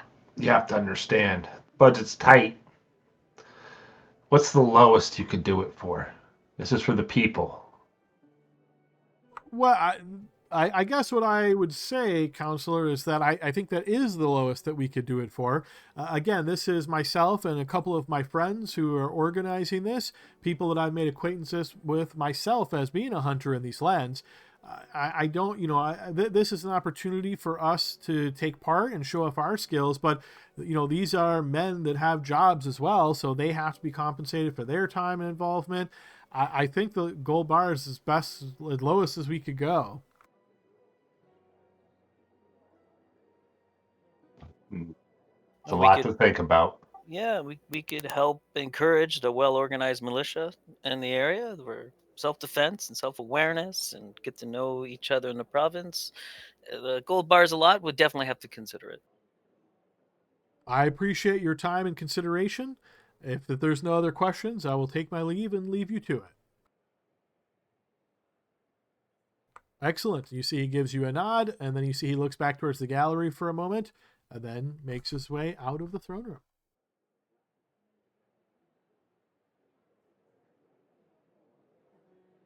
Lord Tannen jots furiously on some parchment once again, just really quickly, I should say. And then he looks back at you and he says, "Oh, there are simply two more petitioners left. We have the historian and the alchemist."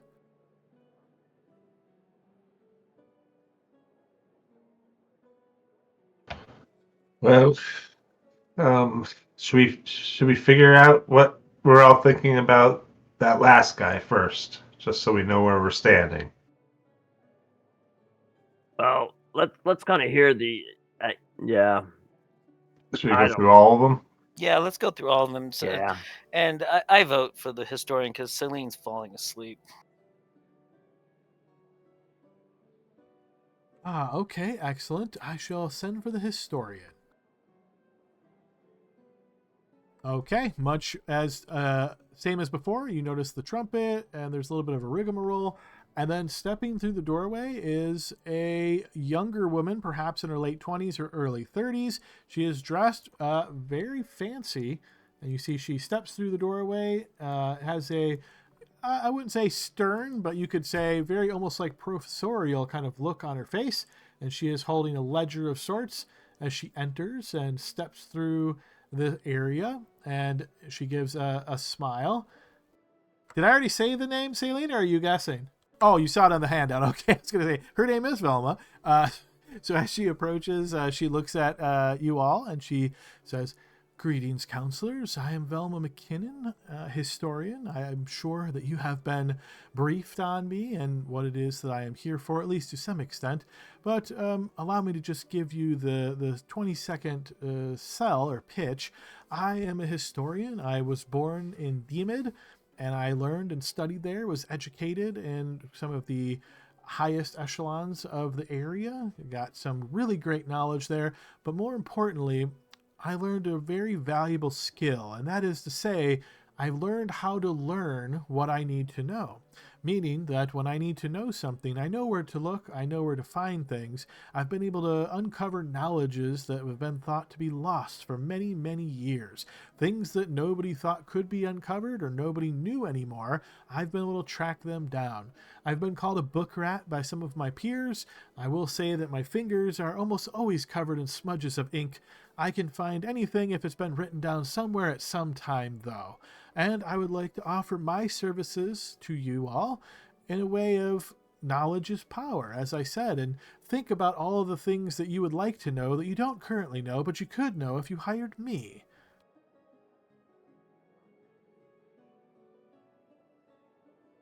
I see that I have blown you away with my magnificence, but please try to think of some questions that you might wish to ask.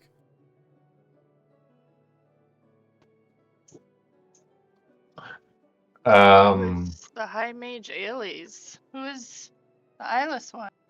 Oh, come now. Those are both easy questions. The High Mage Ailey's, of course, is a very powerful mage who is known for living down by the Sword Coast. I know some secrets about him, in fact, but won't get into those. The eyeless one, well, he is more of an enigmatic figure, mysterious, but it is said that he dwells in the 5 peaks in the gorge in some type of monstrous tower.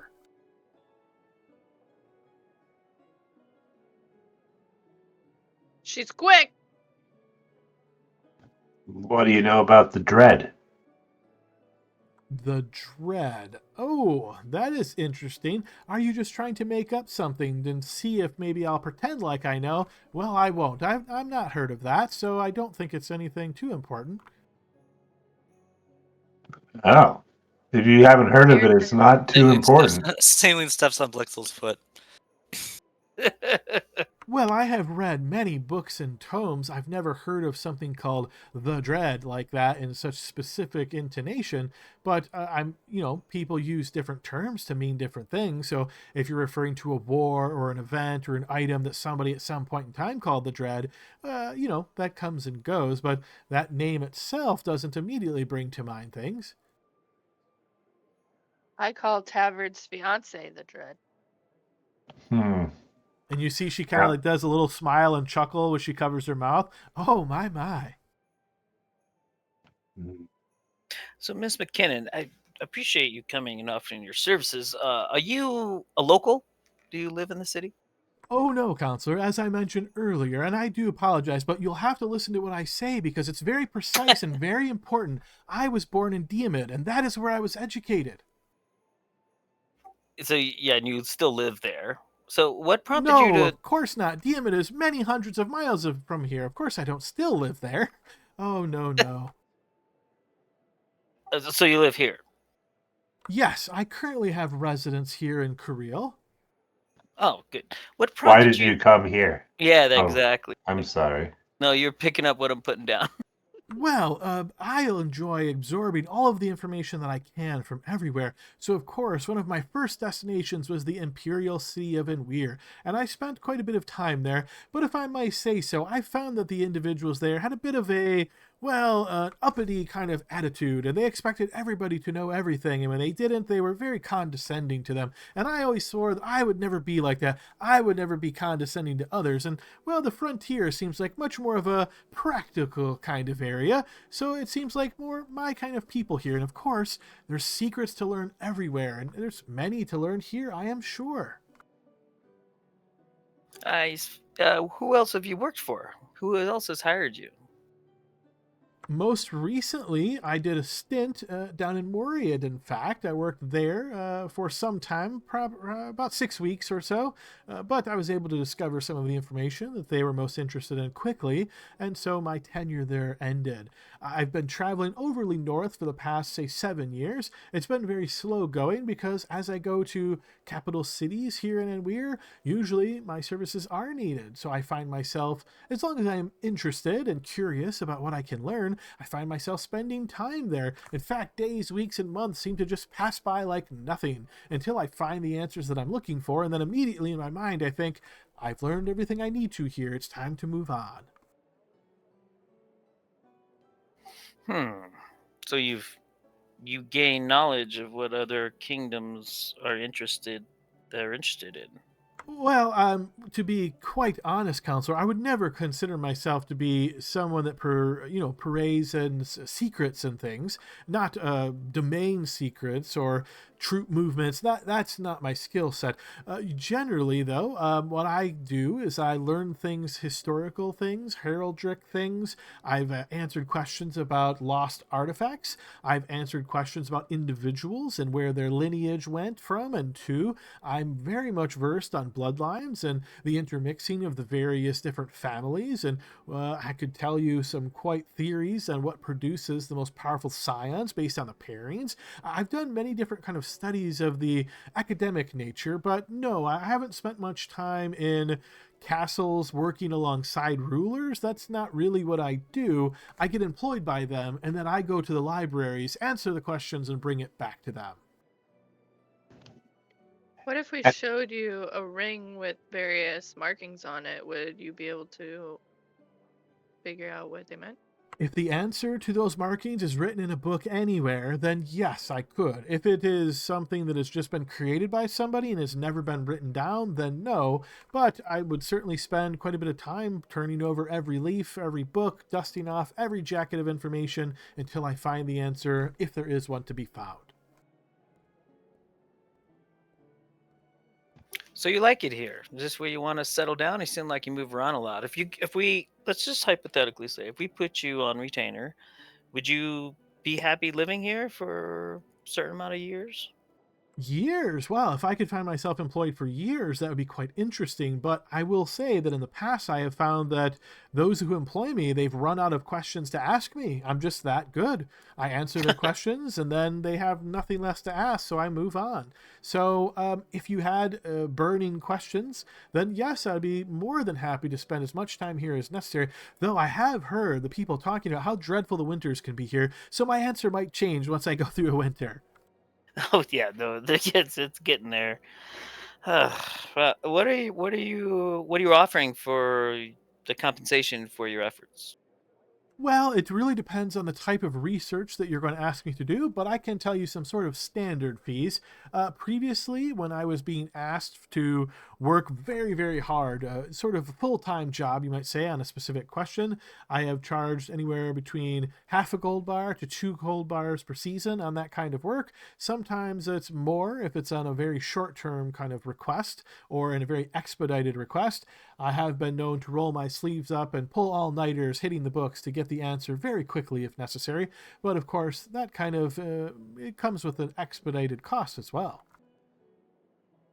Well, I mean, a season's a long time, and believe me, we have more than 4 questions in our heads already. So, you might find yourself amply employed in this town with these counselors. When would you need to have an answer by? Oh, that's a great question. Well, I am here for at least the next month.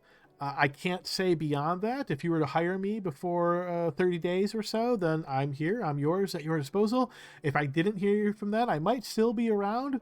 I can certainly leave contact information with your steward, and you can reach out to me, but I can only guarantee that I'll be here for the next month or so. Got it. Have you ever heard of someone named Garnica? Not specifically. Is that a person of notability? I'm sure that name sounds Eastern, if I had to guess, but I can't say of a specific one by that name. Oh, okay. Just checking. Yes, You're good. I guess what I would say, Counselor, because you have asked two very specific questions, is most of the answers are found in books. And while I like to think that I have a reasonably good memory, I certainly don't recall everything I've read. That's why I have to refer back to my sources. So usually what I say is when somebody asks me a question like that, I say, give me as much information as you have, and that's how much faster I'll be able to give you an answer back. So I would ask you some pointed questions like, who is this person? What do you know of them? Are they written about in any books? Where have you heard them spoken about? And then I would gather that information, go do my research, and come back with a thorough answer for you.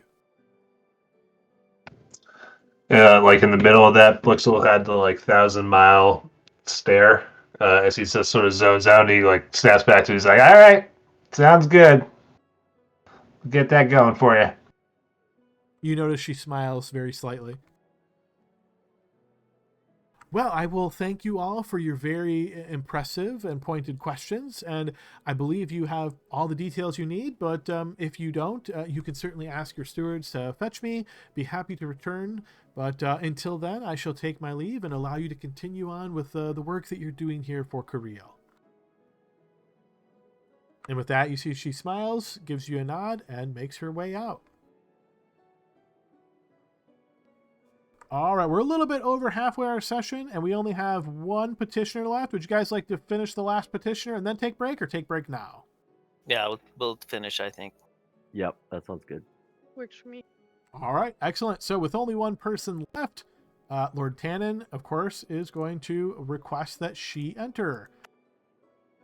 Okay, as the trumpet goes off and this individual enters the room, you kind of have to blink your eyes a couple of times because the figure that enters is very odd looking. In fact, your first glance at her, you presume she's humanoid, but you don't know exactly what species of humanoid. You presume that she's alive, but she certainly has a strange, almost undead aura, you might say, on a first glance, whether that's true or not. But as she enters, and then the announcer gives off her name, he announces her as Revi. And you notice Revi enters the room, and as she does so, you can see she has this long flowing white gown that goes down to her ankles. And as she steps, there's this kind of strange, almost like you get this kind of step almost like it's to music in a way. Like all of her steps are very intentional, very melodic, and almost give this impression of like walking on air. And you see that she approaches, and as she does so, she does a little bit of a flourish, almost like a ballerina. And then she looks towards you with a smile. Well, that's an entrance, huh, Blixel? Yeah, Blixel's gonna do Divine Sense just to see what's going on here. Okay. Greetings, counselors. I am very proud to make your acquaintance. I am Revi. Greetings. Who are you? You see she smiles and blinks her orange eyes a couple of times. I see. Well, usually I try to start explaining what I'm looking for, and then I get interrupted with shouts of people saying, "What's up with your eyes?" So I was just pausing to see if that's what you were going to ask too. Since you didn't, and I thank you for that, allow me to simply go into why I am here. As I said, my name is Revi, and I am a magician and an alchemist by trade. What I am looking for your help with is I am seeking a location that I can pursue my trade. I have much research that needs to be done, and I'm looking for a private location, something that is not right on the beaten track, so to say. Somewhere that I can go and pursue my craft without prying eyes or people who would be distractions and keep getting in the way. And I'm hoping that as counselors of this land, you all might know of a good location. If you do, I'd be more than happy to purchase it from you if it is suitable and meets my needs, or speak with the owners if you could point me to them and work with a deal out with them. How explosive can your work be? The type of work I'm trying to do right now is not, but that is a reasonable concern because I have made some explosive concoctions in the past. What kind of area are you looking for? And what I mean by that is, are you looking for like a cave? Are you looking for like a house? What exactly works for you? You notice she kind of grimaces when you say cave. Oh, no, I'm looking for something that is clean, something that is very suitable and has appropriate living accommodations, something that I can feel comfortable in. I find I do my best work when I can not be stressed out by the worries of the outside world. Somewhere that I could go in, lock the door, and find myself in solitude for days at a time if necessary. I'll whisper to Celine. Hate to say it, but your parents' place is available. I'll whisper that, not in earshot. You whisper that as you're at the table, but you notice her orange eyes looking at you, Tavern, almost like they're boring into your brain. Yeah, why are your eyes orange again? And you notice she kind of like slumps a little bit, almost like with a sigh. Ah, and I know it's a curiosity and it looks so strange. And the simple answer is I was born like this. And I'm afraid if that's not good enough of an answer, I don't know what else to tell you. Oh, you just always look like this, huh? That's amazing. Well, not exactly like this, of course. I have catered my fashion. I find this gown is quite appealing and it just flows well. But yes, the eyes born with them.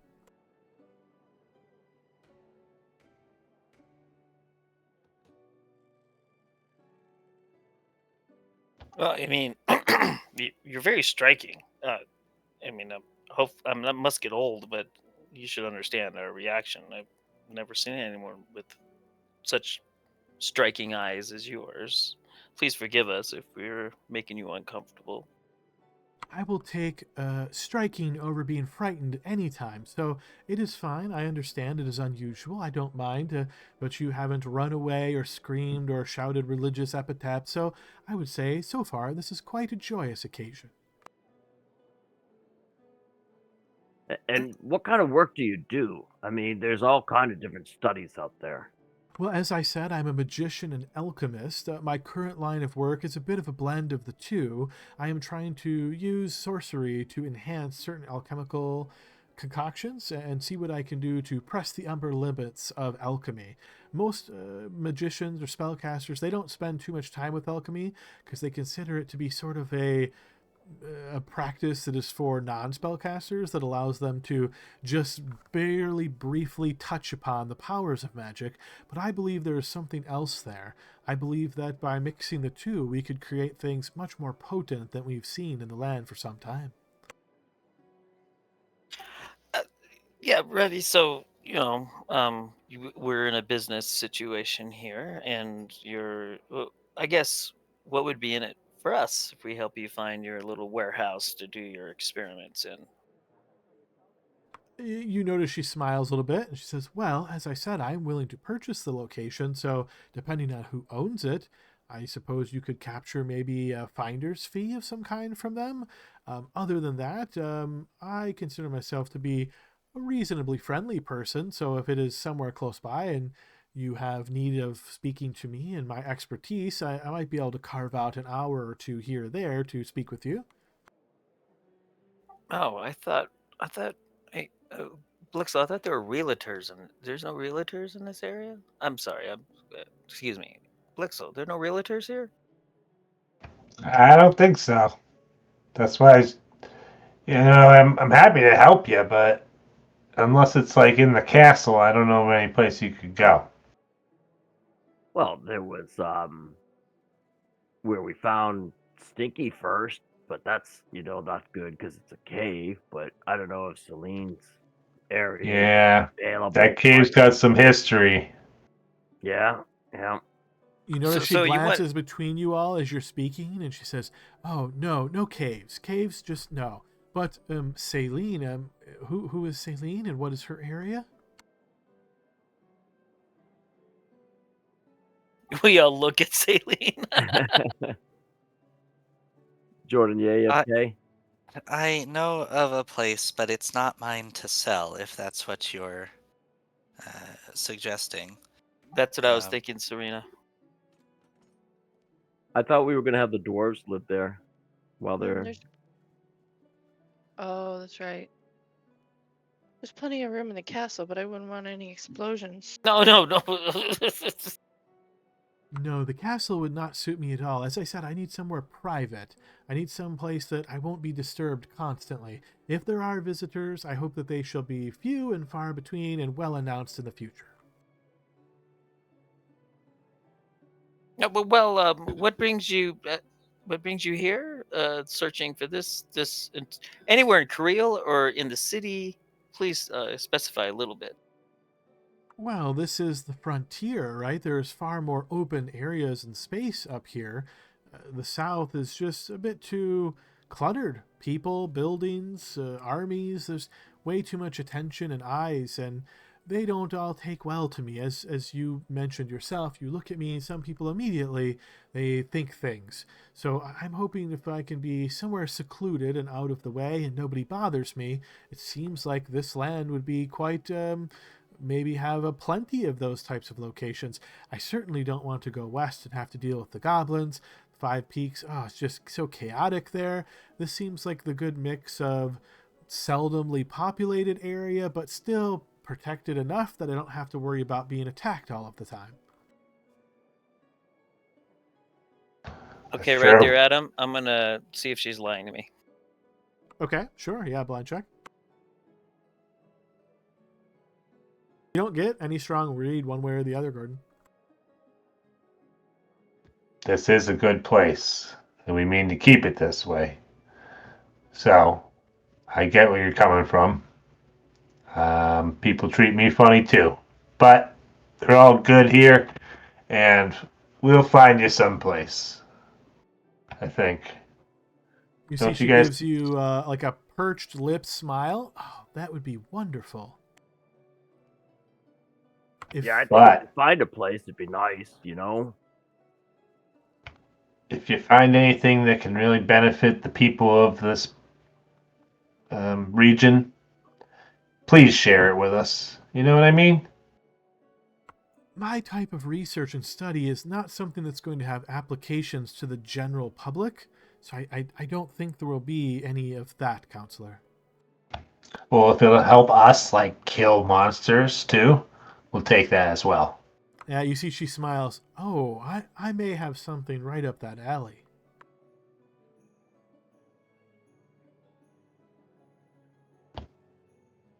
All right. Well, does anybody have a good place? Maybe the hamlet. There's plenty of buildings there, even between the miners and her. Would you mind it being? Well, I don't know if that's going to be secluded enough for her, what she's talking, but you know, there is our old residence that, but you know, there's an old hamlet, but there may be some miners going in and out of there. Oh, that sounds far too busy and disturbing.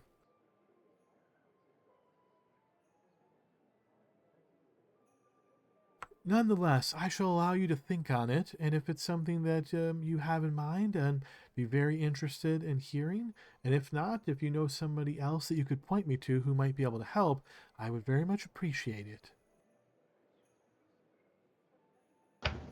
Sounds good. Travel safe. You And see- we'll be in touch. She smiles as she nods, and you notice as she turns, it's almost like the top part of her body turns first, and her waist is kind of straight, and she does like a mini like a cartwheel, turning her body around the other way as she walks out of the room. What the heck? And on that very strange exit, let's go ahead and take our 15-minute break here, folks. We'll pick back up in 15. Sounds good. See you guys in a bunch. Alrighty, everyone, we are back on the second half of our session here, team. I'm going to bring you back over to the throne room. All right, so you have just met your last petitioner, and these the public folks are still here inside of the chamber, but Lord Tannen will look to you all, and he will say, oh, it looks like that is the last petitioner on the docket for today. Do you wish to address the gallery or do anything before I let them know that they can all leave?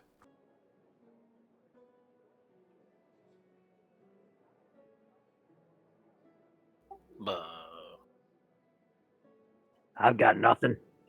Do you guys normally say something? I mean, The we don't. regent did, but he Oh. he is not present anymore. Well, We and could just, Blixel, you could say something to him, right?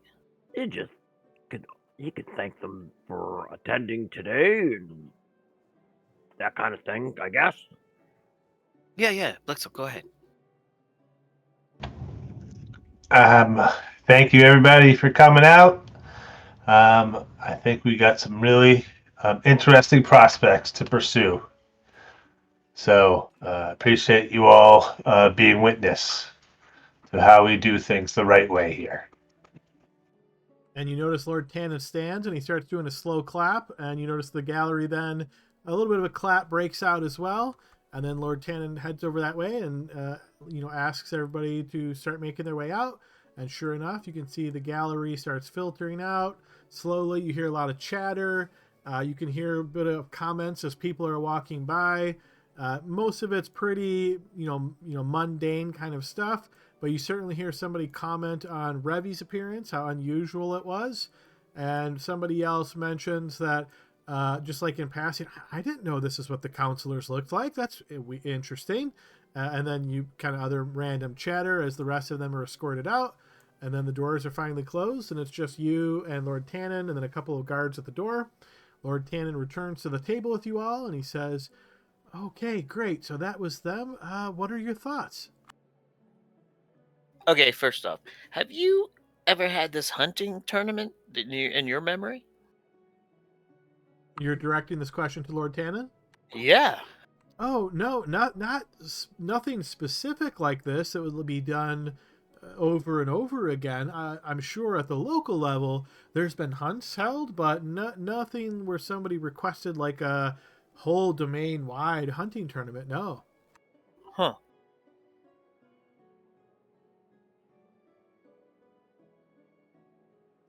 Do you think it's a good idea?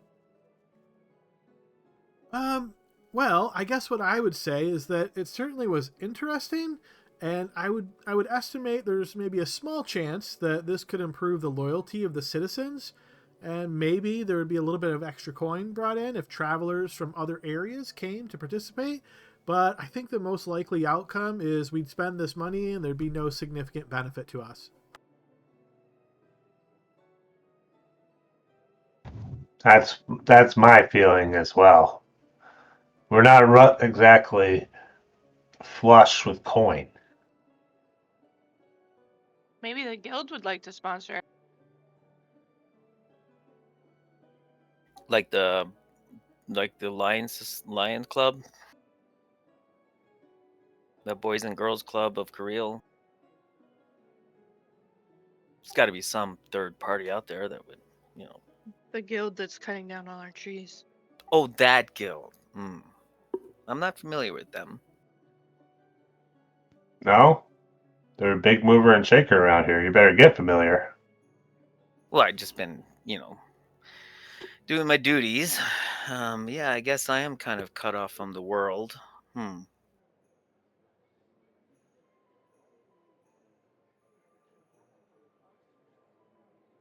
Well, that poor girl with the eyes.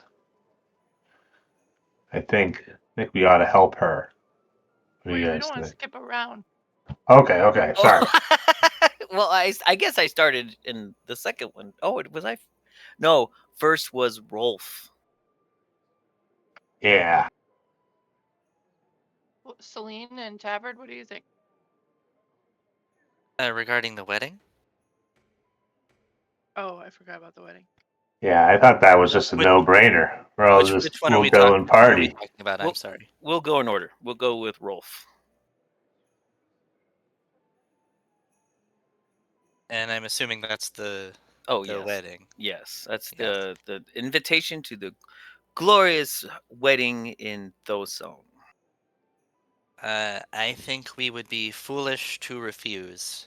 This is an olive branch, potentially. I'm not quite sure what their motives are for inviting us specifically, but We do have business with some of the Thoson nobility, and try to figure out that what they did to solve their ecological issues. That would give us an excuse to maybe find that woman whose name is in my notes somewhere, but I'm not going to look it up right now, and figure out what happened, what they did, and what we might be able to do still. And also, it would look very badly on us if we refuse such an invitation, I think. So, if we've got the time, I think we should do it. So that's got to be unanimous, right? It's a free party. What's the history of the relationship between our countries? From what I remember, Thoson and Cariele have mostly kept to themselves. Tenuous peace between us, not much interaction prior. I think isn't it where Ven's uncle fled to after he left here? That is also true. Lord Entier has some connections up there, but I don't know if they necessarily represent the greater will of the Thoson people as a whole, you know? What if he's getting married? Well, he said it was between two noble houses, so I don't think he's part of the nobility up there, but maybe.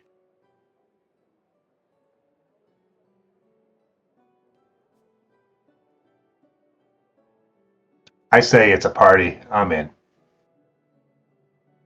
I say we should conduct ourselves in a manner befitting of the council and represent You mean we should wear shoes? Ideally, probably, yes. I look at your feet. You don't wear any shoes? I am wearing shoes. I'm wearing some nice leather boots, but I just was, Ooh, having some fun. No, not polished though. those need a little shine. Look at the other guy's No. boots. Yeah, are you two still feeling all right? Yeah, I feel great. A little buzzing in my head still from, a few days ago, but yeah, everything else. The boots are great. I feel great too. I think we should see what names are on the invite. You can't hurt to hobnob with the upper crust over there, you know? I'm in. Road trip, party, for sure. We've earned this vacation. Yeah, it's not for a while, too, so. We have been working really hard. Lord Tannen says, yes, this matches much what I was thinking. If you wish to pursue an alliance with them or contact notable individuals, a wedding has this effect of bringing together renowned people from the area. So you might be able to make some contacts with people there. I think it is wise for you to go if that's your desire.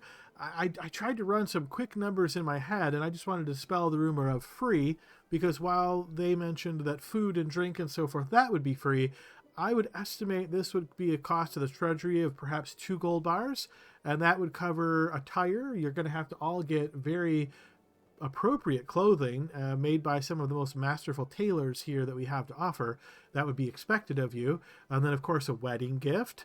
And then there would be servants and guards you'd have to bring along with you to make sure everything goes well and is proper and that you are received well. So I think 2 gold bars would cover it. I don't think we have a choice, but that's expensive. I mean, do I whatever get a happens. footman? Sorry, go ahead. No, do I get a footman out of this deal? A footman? Are you talking about a personal guard? Yeah, a guy, helps me get dressed and things like that. I see it I've read about it in books. Oh, I'm afraid I'm not familiar with this term, but yes, this cost would, of course, include individuals who would evaluate your personal, you see he looks at over you all, style, and try to make sure that the clothing is appropriate, but, of course, meets the strict requirements of such a formal event. Just as long as I get to keep my blades. Oh, I highly doubt that will be the case. When you enter, it's very likely that they would have no weapons allowed inside. They would want everybody to be able to relax. So I imagine, unless the Thosonian customs are much different than our own, that weapons would be checked at the door. Can't check these in. As he blows on his fist. You notice Lord Tanda looks towards you, Tabard.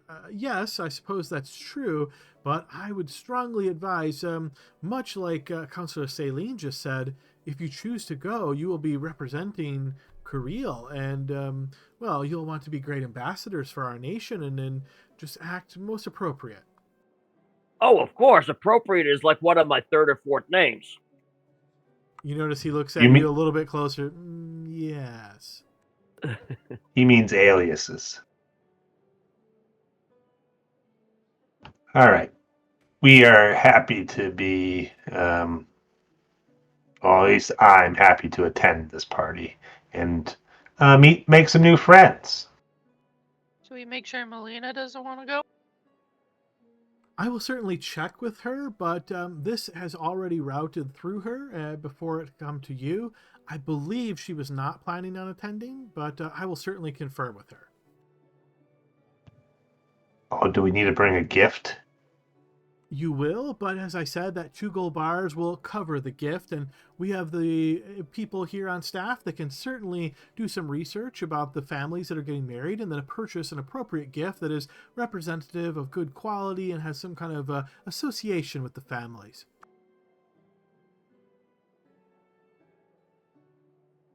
All right, so he starts jotting some notes down, so it sounds like council agrees to attend the wedding.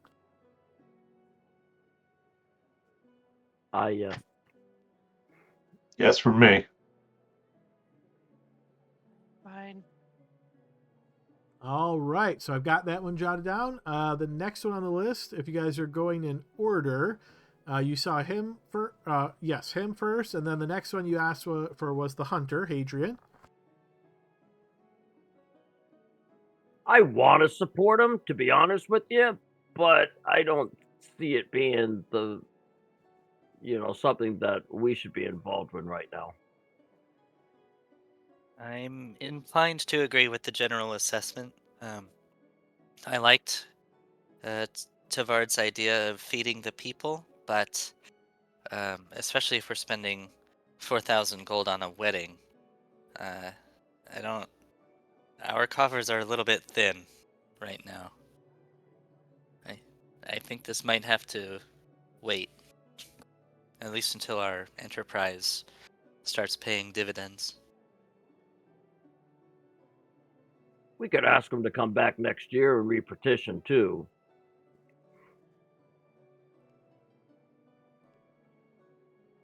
That's true. Out of kindness, of course, to let him know that we weren't, that we didn't, discard without any thought to it.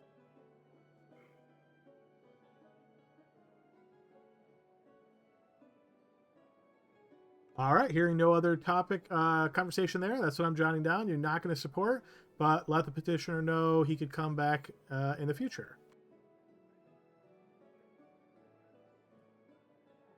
Okay, after that, you guys spoke with the historian, Velma McKinnon.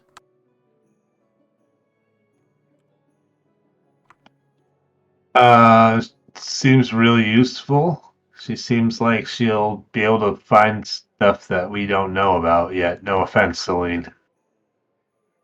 Offense taken. She's treading on my turf. That's what I do. But, I mean, on the other hand, it might be good to have someone to share the burden with. She is well traveled by the sound of it. The Imperial capital is a place where there might be leads on the issue you so candidly mentioned right out in the open in front of everybody. Probably not a great idea. But it sounds like she hadn't heard of it. I don't know if I can trust her to loop her in on that just yet. But again, it's the cost that concerns me. 1 to 2 gold bars. Yeah, per season. But she also said that was for like a single-minded pursuit. I don't know if that's her like. I assume her standard rate for simpler questions might be significantly lower than that. But I mean, I guess I'll leave this one up to you guys. There's significant overlap between her skill set and mine. You're not trying to replace me, are you? No. Where would she? What was burning in my mind is where. Why can't you have access to these books, Aileen? Why is she the only one who has access to these libraries? Right? I mean, technically I do, Yeah. but I mean, our duties as counselors and adventurers do take me out of the capital frequently, so I may not have the time to do that to the same extent that she would be able to if she were on our payroll. Time is money. Okay, yeah. We're not replacing you because we need you to go out with us when we go out. Yeah, she didn't mention her ability to cause huge explosions, so I think that part of my job is safe. I don't see the need for her if we have you. I just thought Agreed. it was funny when she said that she doesn't like to be insulting, and I thought some of her comments were somewhat insulting. I don't know. Yeah, that is a question I have. Do I sound like that to all of you? No, of course not. We're used to you. She talked a lot and really fast. I think Blixel dozed out in the middle of it. She used big words. Yeah, you're much better. Yeah, we don't need her. We have one. Yeah, Velma, we have one already. I think it's always great to have a couple smart historians in the group because you can't know everything. But in the same, I don't see it. I think it's one of those things. If we needed her for like an hour, we should say, "Hey, let's give you some gold for the hour, not to put on retainer." The expense is my greatest concern, personal issues and competitive spirit notwithstanding. All right, no. All right, jotting that one down. No to the historian. Okay, and then lastly, you guys spoke with Revi, the magician / alchemist, looking for a workshop. No, she's more than that. Yeah, Blixel, I noticed you did your special thing there. Did you see anything you'd like to share with the class? Oh, you saw it? No, nothing. Nothing pinged off her. I didn't feel any of that stuff.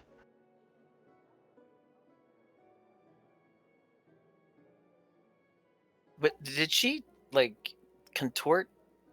Like, she's not. Is she real? I don't know. Something's going on for sure, but I'd rather have someone like that on our side than against us, you know? Um, And no real She's- cost either, right? I Potentially. don't think we have a solution for her, do we? No, we don't.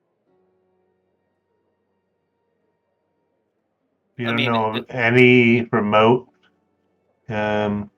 buildings, areas? I guess they have to not be a cave. we could do the Hamlet and just have the dwarves go somewhere else and sleep. I will say that the chapel does fit all the criteria that she mentioned. The only issue I have is that it's not really mine to sell, right? We're not sure if my grandparents will ever be able to return there, but regardless, shrines to the Moon Lord are often built where they're built for a reason, and if there were perhaps other acolytes or representatives of the church, it's not really like an organized church as far as like Sarah and Avani are concerned, but there may be some difficulties with respect to claims of ownership. I suppose I could make an offer such that she wouldn't have to pay us for it, but if proper owners do come knocking to take it over, uh, we wouldn't have much recourse to deny them. So it would be like a temporary arrangement for her. I'm not sure how willing she would be to accept that, but that would be a potential option. Well, free is always good, right? So she wouldn't have to rent it or pay for it or anything. So that might be a tempting offer. And if we find something else that's more permanent along, that type of what she's looking for, then maybe we'll have something else later for her. Do we tell her about what happened in the basement? I don't think we should involve anyone in that whole affair that isn't on a strictly need-to-know basis. We've already recovered most of the texts and the cipher, so I don't think she would find anything of interest just stumbling around there. I'm just worried that it might be a little thin in the air there. I did not pick that up. It might be a little thin. Seems like, I don't know, if she's messing with magical stuff around there, she might want to be careful. Yeah, it could blow up the house, dude. Yeah, maybe we just keep looking for a spot. I can't remember a place.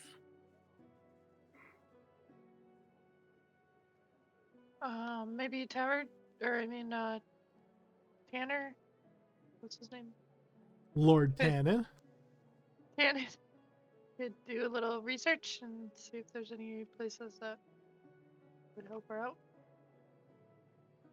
I could certainly look around and see if anything comes to mind. I've spoken with many people here in the capital. Again, we don't want her anywhere in the capital, of course, as she said that wouldn't suit. Okay, yeah, I can certainly see if I can find anything out.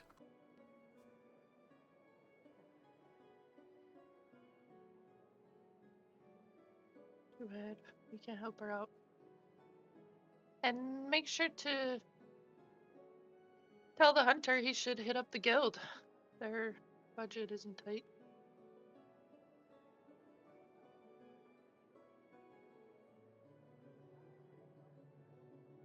I agree with that. I mean, we'll try to help her as much as we can, but we can't give away what's not ours. Okay, so Lord Tannen makes some final notes written down. So I'll go ahead and share this with you guys now, just for documentation purposes. So that's the individuals that you guys spoke with.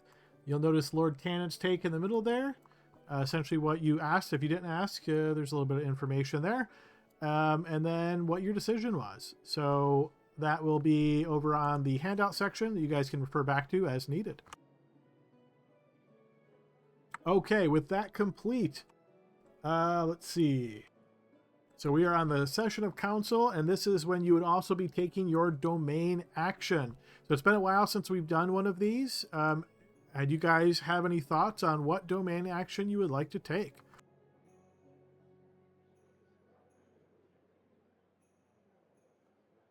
Not off the cuff. I have to look at it a little bit. Okay, so as a reminder, these are all under the World of Cerilia folder, domain rules, and probably the easiest way is to look at the domain actions folder, and then you'll see the handout master list of actions. That's probably a good place to start to just review those and see if anything jumps out to you, like, yeah, that seems like something we should be trying to do right now. Obviously, each of those links has more details, but I can, try to give you the short version so you don't have to try to read through all of it. But yeah, read through that list with the effect, and again, it's very brief summary kind of stuff, and see if anything jumps out to you. While you guys are doing that, Lord Tannen will also say, due to the change in leadership, I know that the focus may have changed quite a bit. From what I understand, Milena is relying on you all to provide her with very good advice and handle some of the issues that she herself doesn't have time or inclination to handle. But I think that brings us to a larger question, and it's one that I'm not sure we ever really discussed, and put to paper. So maybe now is the opportunity to do just that. And you see he kind of rolls out this long piece of parchment and stretches it out, and it forms into a map. And as you notice the map section, I'm going to move us over to the regional map here. And he'll say, we haven't really come up with a overall goal or vision, what it is that we're trying to accomplish here in Cariele. And while it would be very easy to simply say, we're just trying to survive, of course, that's what we're all trying to do, but I think we need a longer or bigger goal as well. So this is our immediate vicinity, of course. We only have so many resources, but where do we see ourselves building towards? Is this, if you imagine what Cariele looks like 5 years from now, are we still these 3 provinces? Have we expanded? If we have expanded, is that through war, or is that through using diplomacy to speak with other domains and see if they'd be willing to cede territory to us? Do we see us as the kind of land that tries to create holdings in other domains without owning the provinces there? What do we see as our long-term goal here?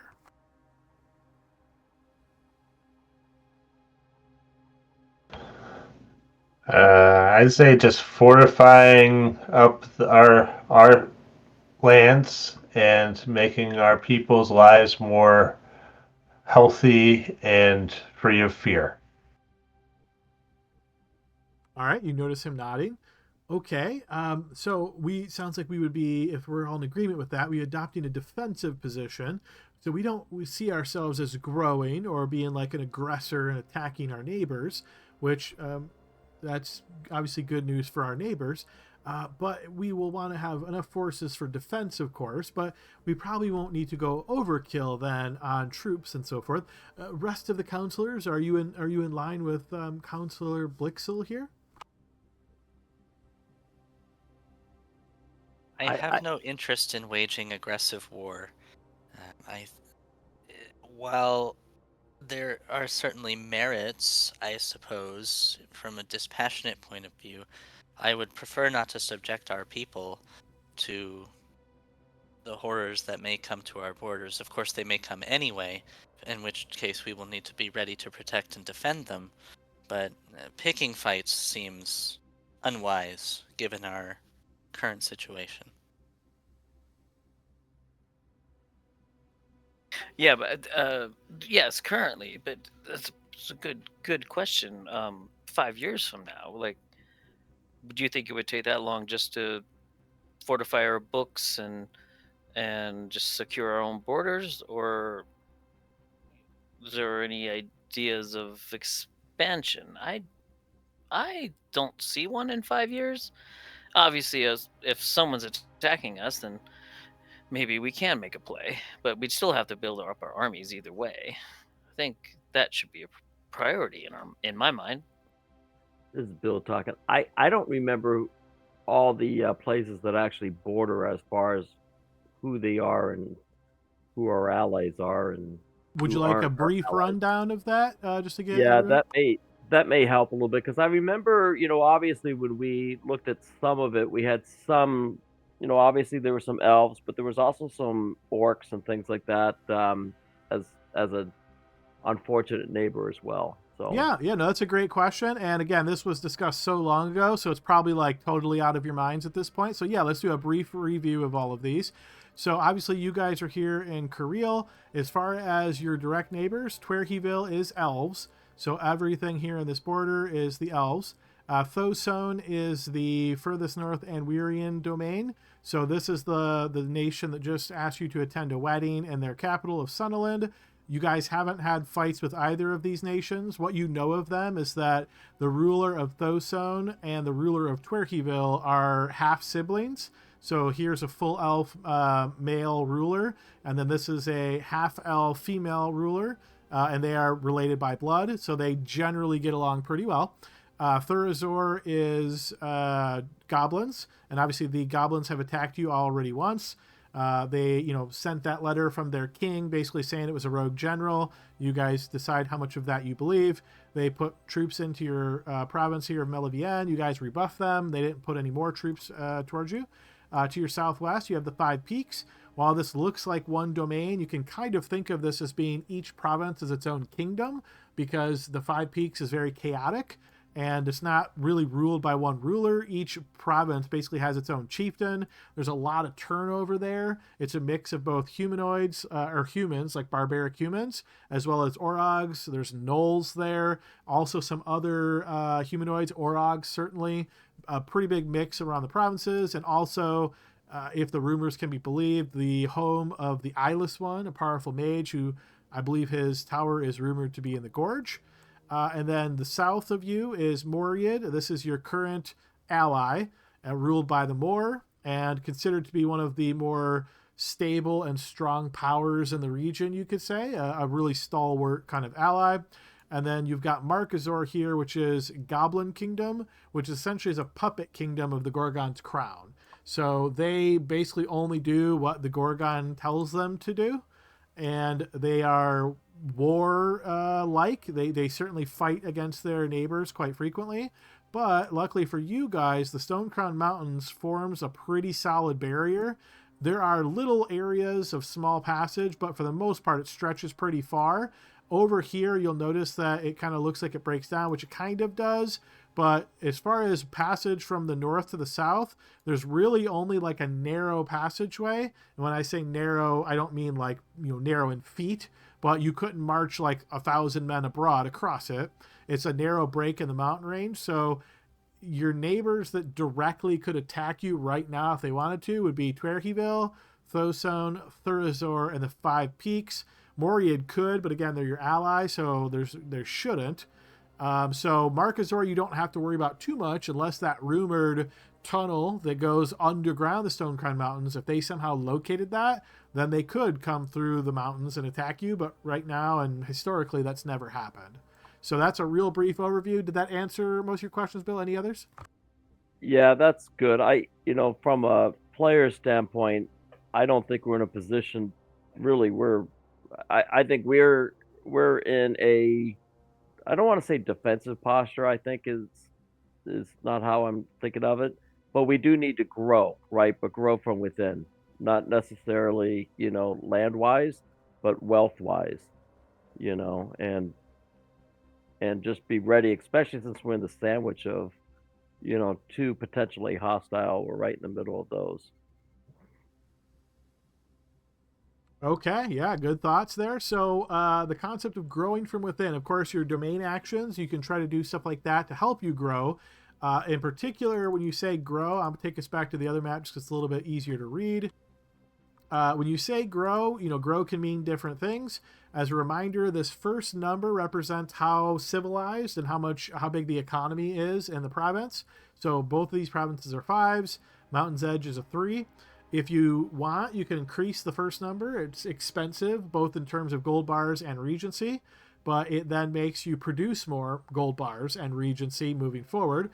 However, the second number drops if you do that. So if you increase this to a 6, this would go to a 1.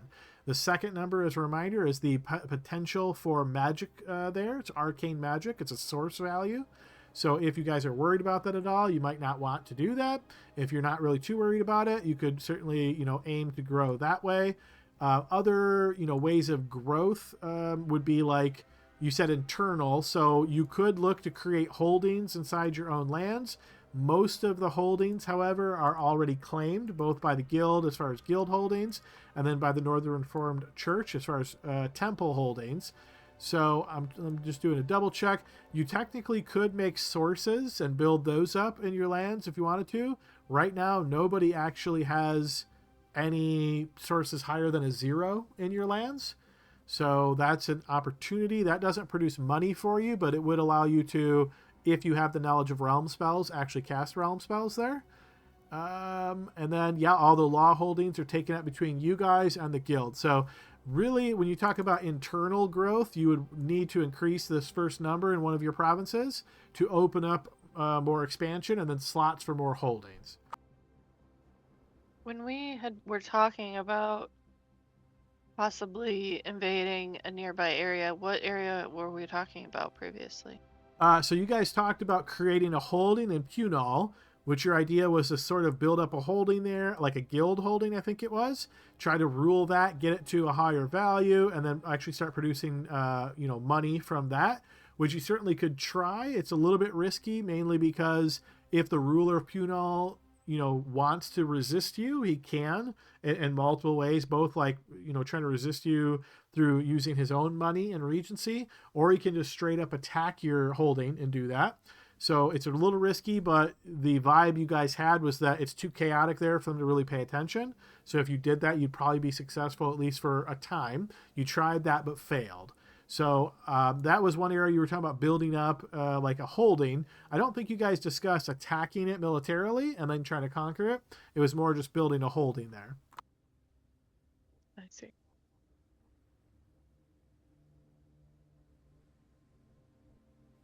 I want more gold. All right, so gold, usually that comes from temple and guild holdings, is usually your best way of making money on a realm-wide basis.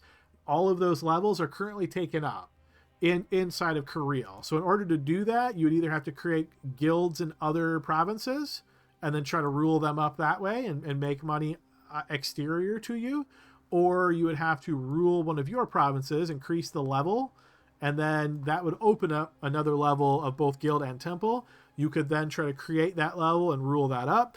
Obviously, I would say that if you rule your province, increase it like a 5 to a 6, you're pretty sure that because the guild owns all the guilds and the temple owns all the temples, that they're going to try to increase their level pretty soon thereafter.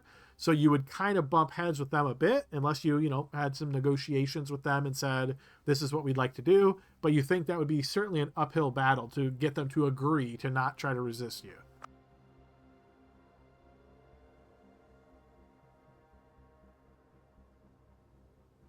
So if our loyalty is raised, then we could take more revenue? Potentially. So when you charge taxes, if you charge too much, the loyalty goes down. So if you bump your loyalty up and then charge higher taxes, the loyalty would go down a step, but that might not be the end of the world because, you raised it already. But it's usually not considered sustainable to try to keep raising your loyalty and then have the taxes lower it, because that usually you're on the losing end if you try to do it that way.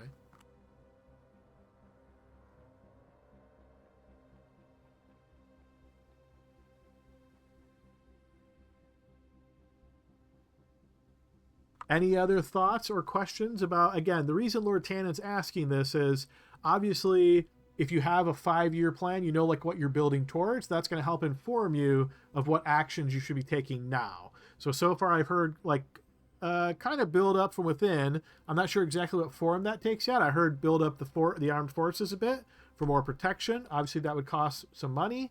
Are there any other thoughts or questions out there?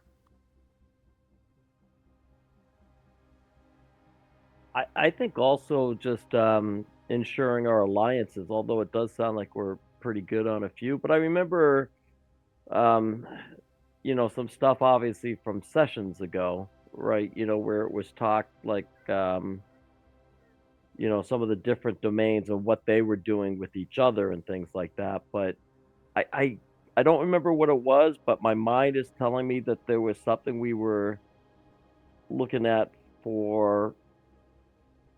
We were concerned about some sort of nation taking some other action, but maybe it's one of those ones that had already happened. I just can't remember. Sorry. Yep, yeah, no worries. So you might be referring to your briefing that you received as the Spy Master, Tavern. So in the briefing folder, there is a handout for the Spy Master specifically. You might want to reread those, refresh your mind. That might be one of the things you're thinking of. If not, I'm trying to think if there's anything else that comes to my mind about that specifically. There's certainly around the land, that there's, always talk about, this land may attack that land. I think somewhat recently you guys heard that there was the potential for war to break out between Alamier and Toranin. Nothing, as far as you're aware, has come to a fruition on that, but there was like rumors coming your way about that. It reminds me, did we ever find the breastplate for Markazor? No, not Markazor. For Moriad? Moriad, yeah. You didn't, as you might remember, and if not, I'll refresh your memory. Arthur was dispatched by Vin to track that down. You later learned that Arthur was slain in that effort by that person, you believe. Then Blixel spoke with a previous petitioner, Catherine Lunadream, and he asked her if she would essentially take that mission up. And she was so persuaded by him, aka he rolled fantastic, that she offered to take on that job free of charge. So she is currently in progress on that job. Okay. All right. But yeah, I think we should shore up our alliance with Moriad. Yeah. So I say we shore up our alliances if we can. I don't know if there's trade, like if we have something that they want, or that's probably not it. But definitely not an aggressive posture. What do you mean shore up? Like, don't we have a good relationship with them? I guess not shore up. So like So honor generally, I'll explain alliances like this. You can kind of think of alliances as having 3 different levels. The first level, which is what you guys have with Moriad, is often referred to as a permissive alliance, which means you won't attack them, they won't attack you. You're on generally friendly terms. But that's as far as it goes. You can advance that to what is known as a full alliance. A full alliance, basically, you can kind of think of it as like NATO, right? If anybody attacks you, I got your back. If anybody attacks me, you got my back. But again, Moriad being a much stronger nation than you, they would take on a lot more risk if they were to do a full alliance with you, because they have way more troops, and if you were attacked by any of your neighbors, they would then be honor bound to send soldiers your way. So again, that would be an uphill battle. Not impossible, but an uphill battle.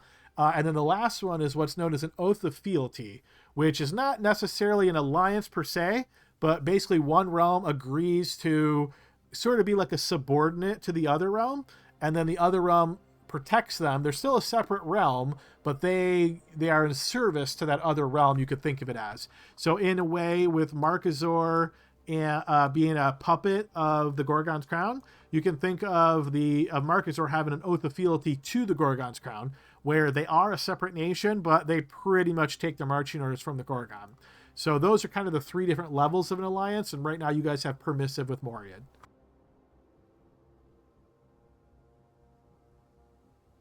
Do we have permissive with Thoson?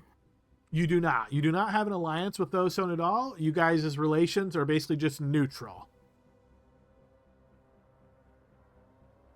Yeah. This wedding is a good opportunity to maybe start making inroads to change that. Does it take a domain action or just us going to a wedding? Well, it would take more than that, but we're laying the groundwork. Yeah.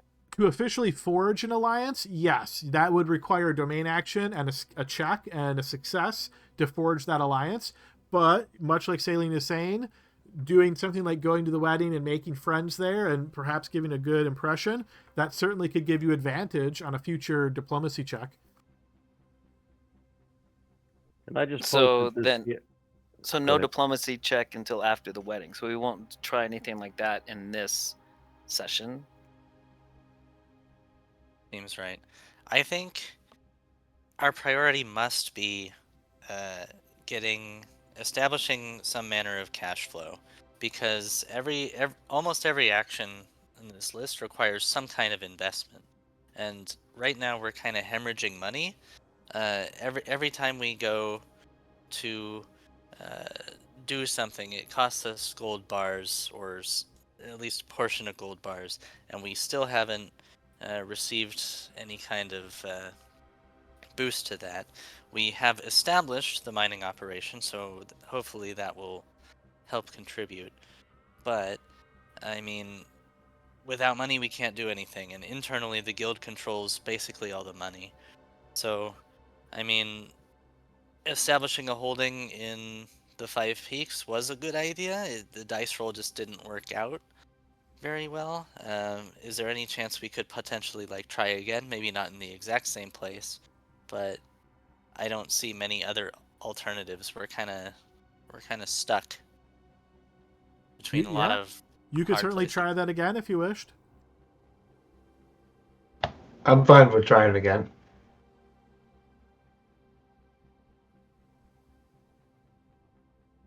Any dissent? Sounds like we have 2 votes to take the create holding domain action in Punal to try to create a guild holding there.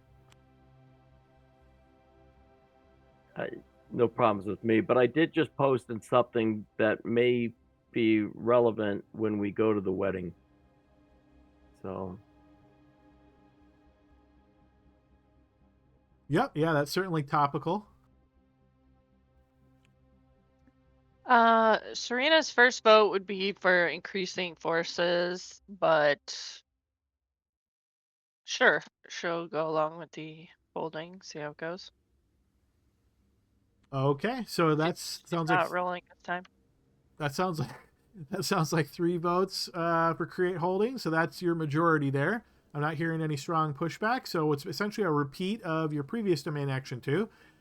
Previously, you guys spent 5 Regency to increase your chances. Yeah, it just didn't work out in your favor. At this point, I'm double checking your domain sheet. You only have 2 Regency points left. You can also spend gold bars to increase your chances if you want.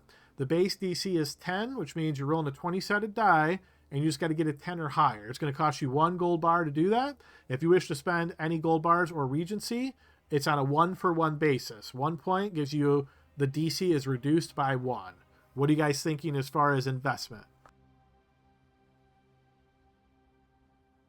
How many gold bars do we have in total now? You have 10 gold bars right now, and then some change of 100 gold pieces, but 10 gold bars. Is there a bank we can rob? I'm sure there is, but not quickly. I was kidding. Yeah. When do we get more Regency points added to our total? At the start of each season. So you're taking domain action 3 right now. This is the last domain action of this season, of the fall season. Once you take care of this, when we roll over to the next month, then you're technically in the second or the next season, which is the winter season. That's when you get more gold bars through taxation and more Regency points.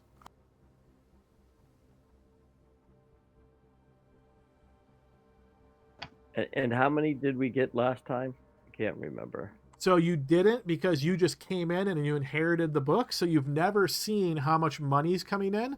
So that's kind of up in the air. But a couple things I'll throw out there. If you will recall, you guys did pursue the agreement with the NRC and they have blessed your domain. So blessing increases the amount of money that you get from taxation. So the crops just grow better, people are happier, and that basically rolls into more money for you guys. So you're expecting more this time than you would have gotten had you actually rolled for it last time.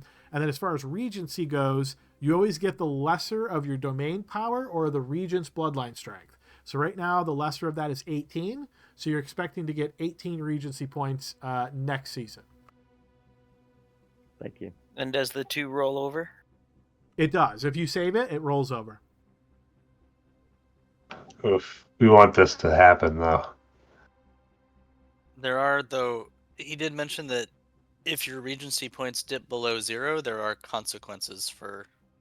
If they dip to 0, because they cannot go below 0. So, right, with that in mind, because you're no longer dealing with Vin, I would say Milena would allow you to spend 1, but she's not going to let you spend 2. Okay.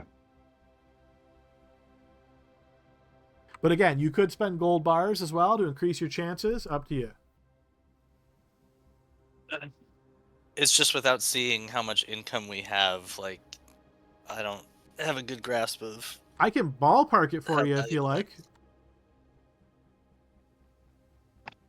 Sure. I'll definitely take that. Yeah, let me take a double check real quick.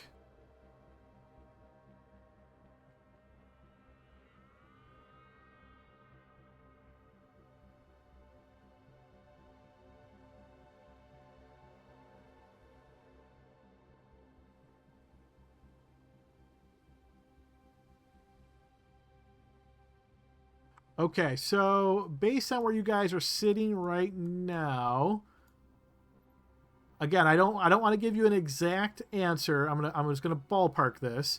So I would guess your estimate is that you're probably gonna get, after you pay all of your expenses and things, you're probably gonna be gaining somewhere between 6 and 12 gold bars as an estimate.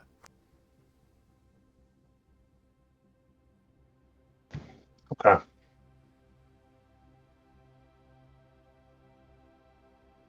So we have 10 right now? You do, yeah. Yeah. So we survived this season with staying in the black. Yeah. I mean, I would vote for maybe spending 2 gold bars and 1 Regency point, but I can't see more than that because. Well, in general, I don't think we're hemorrhaging then. Quickly going over I feel like an accountant right now, guys. This is kind Sorry, of fun. Fantasy. No, it's not bad. It's just kind of funny. I'm picturing myself with the green billed hat right now. So I'm just looking at the domain actions and tracking channel that we've been posting all this and doing a quick ad here. Let's see, 3, 4, 4.25, 7.25, 8.25, and a little bit more. You guys have spent a little bit more than 8 gold bars so far.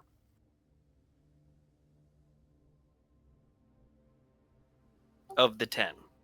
No. So we like update 20. that every time you spend it. Yeah, I think you guys started with somewhere around 20. Yep. Oh, well, we could spend some money, yo. That changes everything. I thought we really were. I don't feel like we're in that bad of shape. Am I wrong? Well, so our maintenance together is 10. We're expecting that after all that is paid, we're gonna get 6 to 12, but we don't know for sure. Spot on. And our Yeah. and our maintenance is 10. Yeah. Okay. So right now, pretending we don't have an income. Yeah. We're at 0. You're right. We don't know what our income is yet, for sure. Okay. All right. Who can't roll higher than a 10? Come on. Well, at least several of us. Like 50% of the people. Hold my beer. I mean, I'm not down to go bankrupt. I don't think, but Let's spend 1 Regency point and try to get Puno. That's what I was thinking. Okay.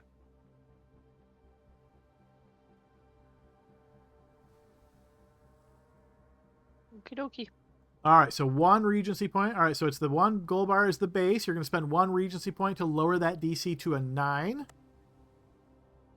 Okay, so that's going to cost you 1 GB, 1 RP, and your DC is a 9, which means you're going to roll a 20-sided. You need to get a 9 or higher. Who wants to be the dice roller? Not it. I'll do it.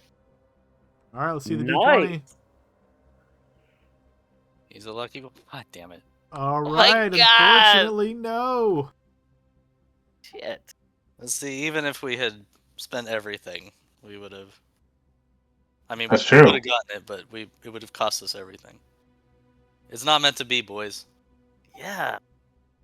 And obviously you guys are seeing that the dice rolling is what's having the impact here, but I think from a character perspective, you're realizing that, man, the 5 Peaks is super chaotic and just getting anything established there is really, really challenging. All right, so that is posted in our tracking. So that's your 3rd domain action. That is essentially what you're doing between now and the next session of council.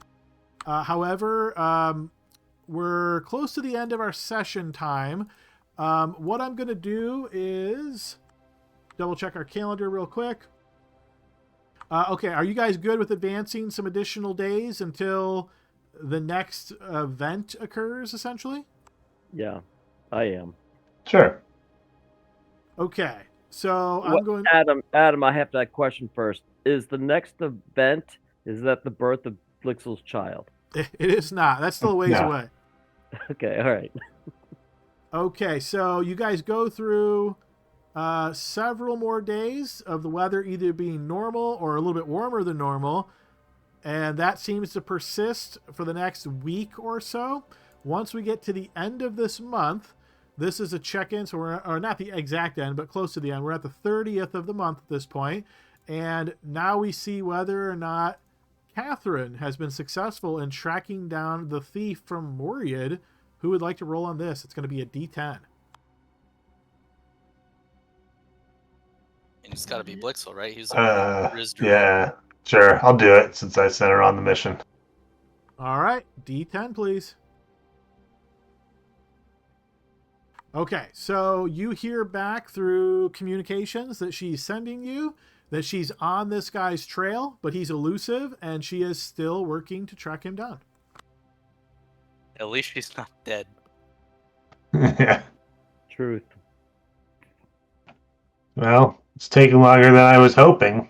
For a resume. She is Okay. doing it for free. She is indeed, yes. All right, so that will take us to the end of the month, and then we'll be rolling over into the next month.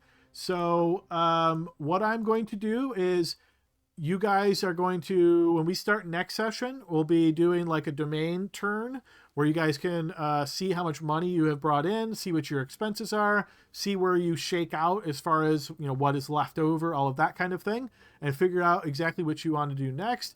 As far as your planning, I'm going to reveal the briefings for you guys. Again, as a reminder, we've reduced these down to just one briefing per roll. So this hopefully will be just a little bit, eat more digestible. So I'm going to take this moment to reveal each of you guys' individual roles. So Gordon, Deanne previously was the Chamberlain. Is it safe to assume you're filling the Chamberlain role? Yeah. Is that with communications with Chamberlain Moriat? is domestic issues inside the realm. Yes. All right, so I'm going to reveal that to you and to our anybody watching. So that is the Chamberlain's briefing. And then next we have the General's briefing. That's going to Serena.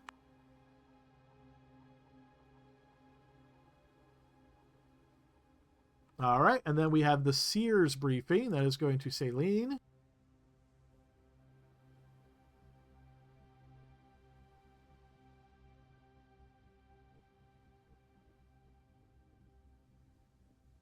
Okay, and then we have the Spy Master briefing. That's going to go to Tavard.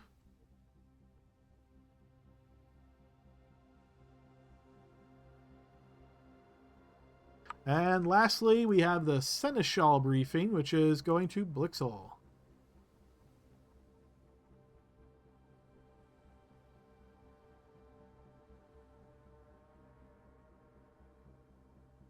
Okay, so feel free to read over your briefing. Nothing you have to do immediately, but this is just some additional background information for you guys and let you know kind of things, how they've been going in this period of time. So when we pick up next session, we will be focusing on your income, your regency, updating your sheet, figuring out what action you wish to take at that point. And then there may be some other random things that have sort of dropped on you. You guys obviously have, through Tannen, informed the petitioners today of your answers. There might be results from those. There might be other random things. And of course, the wedding in Thosone in Sunderland specifically is coming up pretty quick based on us moving the time fairly quickly. You've agreed to attend that, so that may be next session or the following one. Any other questions or any last minute things you guys want to get out there before we wrap up for today? Hey, Adam, where is the Talion?